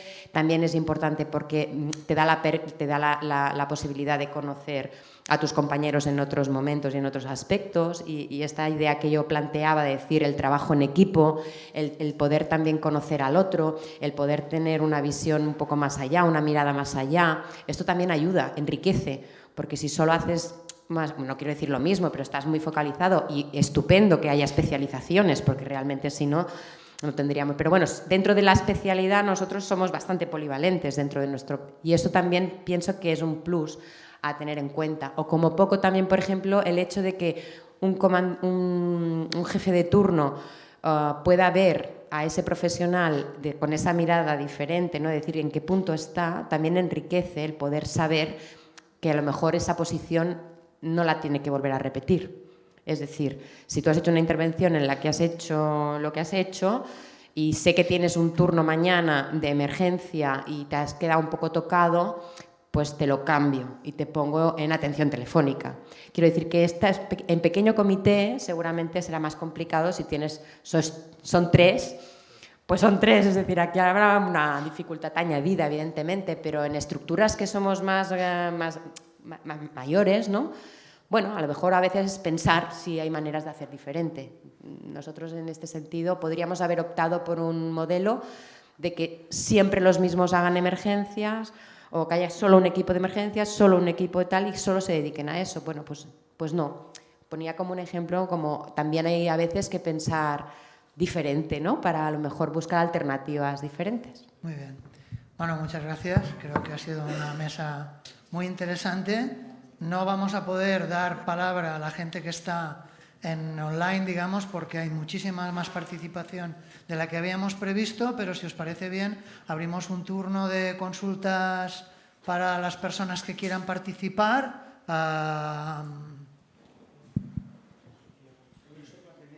Sí. Vale, bueno, sí, m'agradaria poder-me expressar amb la meva llengua perquè és la que penso, però donat que crec que és un tema molt important i ens està sentint molta gent, doncs em passaré al castellà. Perdoneu si faig alguna catalanada o castellanada o el que sigui. No t'amoïnis gens. Vinga, Bueno, primer de tot, donar les gràcies a la DESAS, amb tota la gent que hi ha voluntària i que fa molts anys que encara s'estan desllumant perquè això ara mateix sigui públic, vull dir que se'n parli, perquè fins ara ha sigut ui, aquest tema no el parlem, aquí inclús la mateixa família, la misma família, porque como era un estigma y todo el mundo tiene que estar feliz y todo contento con el mundo que le ha tocado vivir, bla, bla, bla, pues aquest era un no adaptado, ¿vale? Eso es fortísimo, es muy fuerte. Pero, a ver, ahora yo quiero lanzar, primero de todo, como una alabanza a toda la gente que tenemos aquí en la mesa, que están colaborando en primera línea, porque realmente son los que sufren, como hemos hablado, todas las consecuencias y consecuencias de una serie de políticos o de políticas que finalmente los gestionan los y las políticas, sea de los partidos que sean o como sea, o más a nivel más arriba, que realmente ahora tal cual, ahora está pasando esto, suicidios después de la COVID. No es verdad. La COVID quizá lo agravó, pero no nos vayamos a pensar que los jóvenes tienen problemas de la COVID. Los jóvenes y no tan jóvenes tienen problemas de que vivimos en un mundo que es un mundo de locos, o sea, es un mundo de que en primera fila y la gente que sale pues es muy difícil de lidiar y los jóvenes lo saben, tienen 50.000 enganches por todos lados y luego los padres tienen mucho trabajo, etcétera. Hay muchas cosas que no podemos analizar. Pero a mí lo que quiero, digamos, hacer ahora que me escucha, yo que sé, y que además he quedado, si me llaman, con la consellera, pedir que se revisen absolutamente, primero, todo el dinero que dan a salud mental es nefasto, es muy poco. Y yo no entiendo, ya lo era antes, pero hubo unos recortes hace 10 años, que todo el mundo se acordará de la famosa ley Ómnibus, que se cargaron la sanidad por todos los lados, ¿vale? Y se la cargaron aquí, porque hay otras cosas que interesan más en gastar, como la Copa América, etcétera, etcétera. No voy a hacer un meeting, pero lo que sí que voy a hacer es que estoy un poco cansadita ya de muchos años de que se piquen aquí los que tienen que gestionar todo esto y después hacen como que, bueno, no va con ellos. Entonces, quien sufre directamente es la gente que está en primera línea. Y lo digo por mala experiencia. Yo tengo un hermano que en septiembre pasado se suicidó. En un centro estaba internado, ¿vale? En Barcelona, ¿vale? Y esto a mí me dijeron que los protocolos fueron estupendísimos de la muerte, ¿vale? Pues no. Yo tuve la experiencia de poder hablar con las personas que en aquel momento daban la cara por la gente que estaba internada y, o sea, bueno, en fin, los pelos de punta de las incongruencias y de todo. O sea, que los protocolos me parecen muy bien, pero aparte se tienen, o sea, no solamente puede quedar en una palabra, porque yo tengo familiares que están estudiando mismo en temas mentales, en la sanidad, y es muy importante lo que les dicen, de que en los sitios y más donde están internados gente con depresión mayor, si hay un suicidio se tiene que analizar de pe a pa lo que ha fallado, porque es evidente que algo ha fallado, porque está interno, aunque se suicide fuera, ¿vale? Pero hay una serie de malas praxis que con el caso de mi hermano, y que se deben repetir evidentemente, porque entro a ver si me ajustan la medicación, no sé qué, y salgo a ver cómo, pum, para que entren otros. Y además es privado, con nuestro dinero público. Y aquí acabo. Por eso he pedido una cita con la consellera o la señora que me ha atendido, me ha cogido mi teléfono, les he dicho que espero que me llamaran, si no ya las buscaría. Víctor, si quieres responder. No pretendo contestarle yo, desde luego que se te muera un hermano por suicidio es una experiencia de aquellas desastrosa. Que se muera un hermano por suicidio es una experiencia desastrosa y aquí, por desgracia, tenemos a muchas personas que han vivido situaciones como... Es verdad que el sistema, yo no seré quien diga que hay que invertir menos dinero, todo lo contrario, siempre acabo pidiendo más presupuesto, pero sí que es verdad que muchas veces pensamos que el suicidio es evitable en todos los casos y tenemos que ser prudentes. Hay casos en los cuales no somos capaces de hacerlo y, de hecho, en las unidades de agudos, un enfermo cada año se suicida. Y hay años que se suicidan 2, los equipos lo sufren y desde luego las familias pues lo sufren también, porque uno tiene la sensación de que cuando deposita el ser querido en una institución estás a salvo. No es así, no es así y por desgracia eso se repite cada año. Hacemos los protocolos que sabemos, evaluamos los casos, hacemos debriefing, pero por desgracia hay casos que se siguen suicidando. Si no, no tendríamos esos 4.000 suicidios que tenemos cada año y si no, no sería tan importante montar planes como el que se está haciendo o el que se va a hacer para intentar disminuir esa lacra que es una muerte por suicidio que en principio es previsible. Sí, y a mí me gustaría, evidentemente, que es una situación dura. Yo, hasta donde conozco, y me he encontrado en algún caso que hemos tenido que hacerlo en Cataluña, en el sistema de salud, cuando un paciente ingresado, en caso de suicidio u otro, fallece, es lo que se conoce con el nombre de caso centinela y se suele analizar todo el proceso sanitario en todas las esferas, pero no tanto con la idea de ver dónde se ha fallado, sino ver dónde los procedimientos y los sistemas se pueden mejorar para que eso no se vuelva a repetir. Lo digo porque yo me he encontrado con 2 casos precisamente a este nivel y, bueno, te quedas... y el hecho de tener la oportunidad de pararte, ver todo lo que has hecho paso a paso, te da la tranquilidad de, bueno, has hecho lo que decías, pero es que aquí podemos cambiar cosas y hacer otras diferentes y posiblemente lo mejoremos. Y en este sentido, en Cataluña, todos los fallecidos en el sistema de salud y en salud mental también, se conoce como caso centinela, que pasa a ser estudiado por una comisión, ¿vale?, de calidad y de control que hace el proceso de la A a la Z y acaba con una recomendación, evidentemente si ha habido mala praxis, negligencia, lo que sea, también dictamina, pero hace un dictamen con todos los cambios en el procedimiento y las mejoras para evitar eso.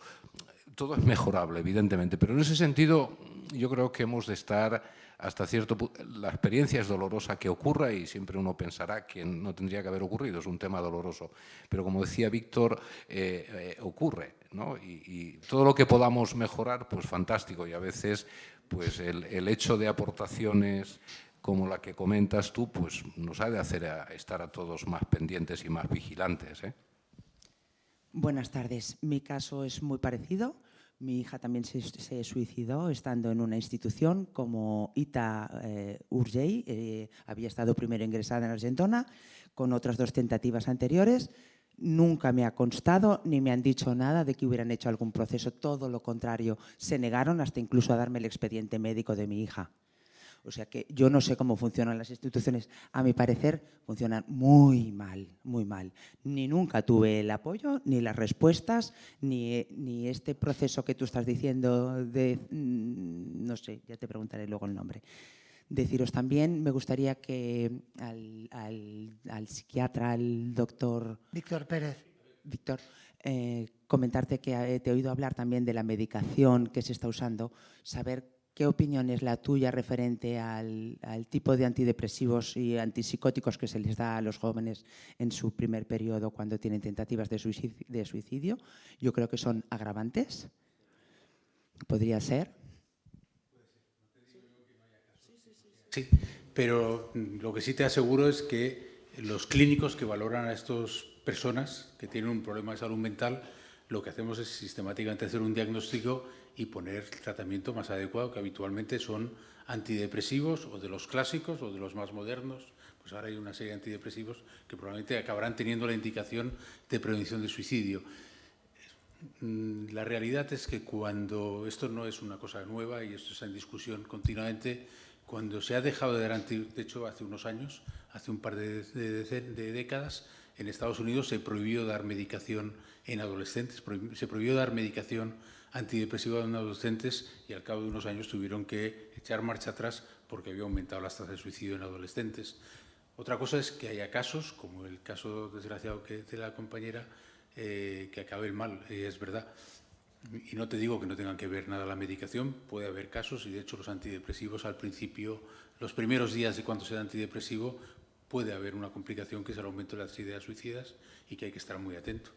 Claro, por todo eso es importante hacer un estudio general de la medicación que se le ha dado, de cómo se ha interpretado, muchas cosas que no tenemos esas respuestas. También desde la familia, desde el victimario, desde las víctimas que somos la familia. Otro tema también que creo que es muy importante es desde los Mossos o desde la policía quien te da la noticia. Han de ser personas muy preparadas. Y tiene mucho que ver cómo te dan la noticia. De hecho, la formación de la Guardia Urbana y de Mossos específicamente empezó porque hubo unas cuantas familias, y Cecilia estaba en esa formación hace ya muchos años, hubo muchas familias que dijeron que se habían sentido como si fueran sospechosos de la muerte de su marido, su hijo, y de hecho la formación en Mossos empezó, hace ya te digo 15 años, en respuesta precisamente a esa inquietud. El formar a la gente en un protocolo la Guardia Urbana para atender a las familias y en cómo hay que manejar a las familias que son terriblemente sensibles, que son víctimas también y que no pueden sentirse sospechosos de algo que no está bien hecho, ¿no? Pero ahí nació la formación de los Mossos y me consta que ¿Qué protocolos hay? ¿Estudiarlos realmente para que sean efectivos? Bueno, eso es importante. Aquí más que protocolos es formación de las personas. Y lo que hacemos básicamente es formación para manejar personas en riesgo y familias de personas en riesgo. Claro. Luego la asistencia de esas familias, que a mí nunca me ha llegado por ningún lado. También deciros que bueno, pues hacer un seguimiento, porque en ese momento, no solo yo, mis otros 2 hijos estaban en muy alto riesgo. Ahí Cecilia en muy alto seguramente riesgo. Que tiene muchas cosas a decir. La familia de los supervivientes, como bien sabéis, los que estáis aquí, es una población especialmente sensible. El sistema en estos momentos, es una cosa que espero que se solucione en breve, no sabemos qué personas se suicidan hasta que 2 años después el INE nos dice ha habido tantos este año, pero no nos va a dar la información y de hecho una de las apuestas más importantes que hay en estos momentos para que el Instituto de Medicina Legal haga llegar a la red de salud mental los datos de aquellas personas que se suicidan y la red de salud mental pueda contactar con las familias para ofrecerles ayuda. Hay muchas familias que no quieren.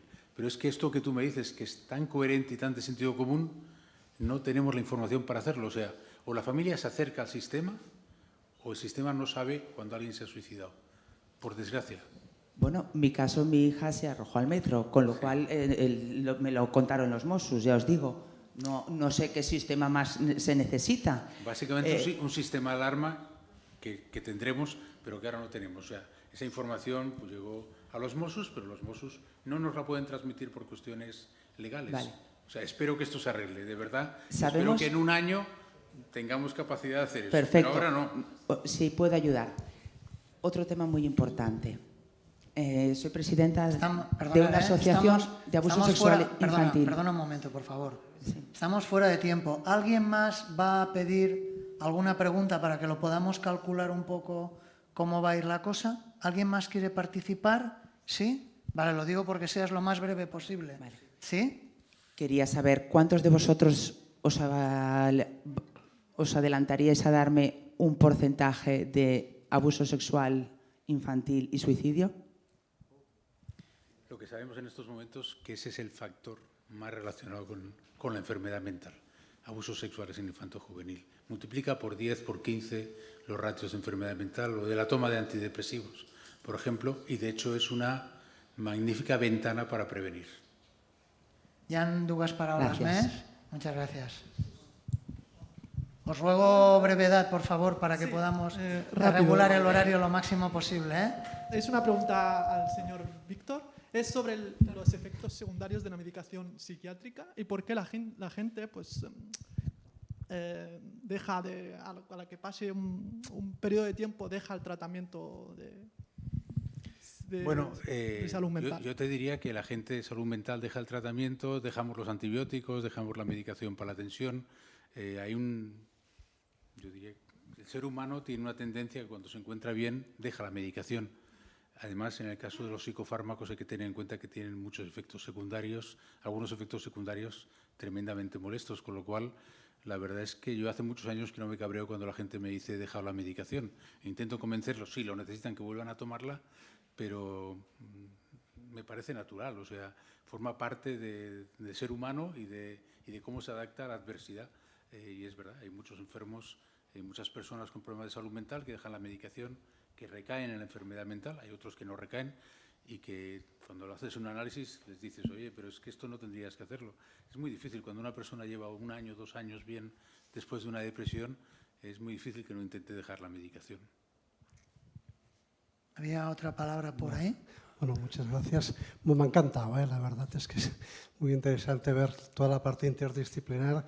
Yo también, ya me conocéis algunos, yo soy curioso porque tengo mi parte de psiquiatra, ¿no? Y también de voluntario Teléfono de la Esperanza, ¿no? Con lo cual es interesante. Creo que una parte que estamos consiguiendo, sobre todo en Cataluña, muy potente es la transversalidad, ¿no? Y también la humildad, ¿no? De saber que cada uno puede llegar hasta donde puede llegar desde su dispositivo. O sea, si tú eres un bombero, pues trabajas como bombero y pasas, por así decirlo, el caso pues al SEM o pasas el CAI, ya pasas a salud mental, ¿no? Que creo también es muy importante toda la coordinación desde la humildad de que cada recurso puede lo que puede y hay de hacerlo perfecto, ¿no?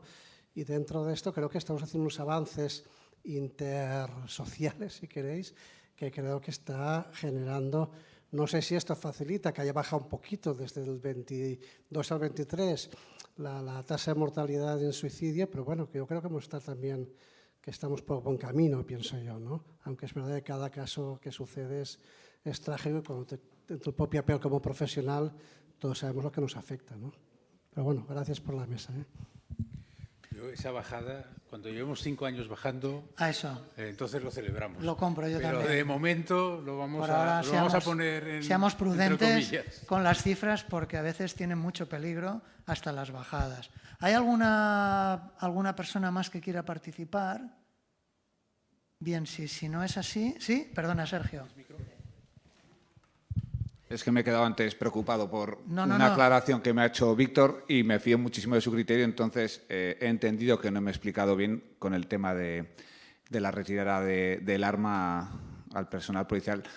Uno de los principales métodos de prevención del suicidio es impedir el acceso al método letal. A método letal. Me refería, y por aclararlo, porque entiendo que me he explicado mal, que hay que valorar las consecuencias de esa retirada. No cuestiono la retirada, ni mucho menos, sino simplemente valorar las consecuencias que vaya a tener en ese primer momento para la salud. Porque es verdad Creo que para tu tranquilidad que lo hemos entendido y que Víctor no pretendía, sino simplemente aclarar que efectivamente es un tema delicado. Sí.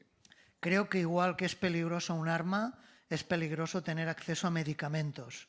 Y los médicos y las enfermeras sabemos que son otro colectivo que tienen un riesgo elevadísimo de conducta suicida, ¿no? O sea que creo que no te tienes que preocupar, Sergio. No, era por matizar y porque... Quiero agradeceros muchísimo a todos, primero, el esfuerzo por participar. Sé que hay personas que han hecho una jornada muy larga de trabajo y que luego han venido hasta aquí para acompañarnos. O sea, os lo agradezco muchísimo. Muchas gracias. Hemos tomado nota de alguna sugerencia que se ha hecho. Espero que la Consellería también haya tomado nota, porque creo que les toca más a ellos que a nosotros, que somos un interlocutor válido, pero muy humilde en este trabajo de prevención en el que estamos todos muy implicados. Muchísimas gracias al público, a la gente que ha estado online por su participación, que ha superado mucho la que nos esperábamos. Esperamos vernos en otras situaciones más agradables, pero mientras no sea posible, gracias por estar implicados en este trabajo tan complicado como es la prevención. Muy buenas tardes. Hay un pequeño refrigerio ahora.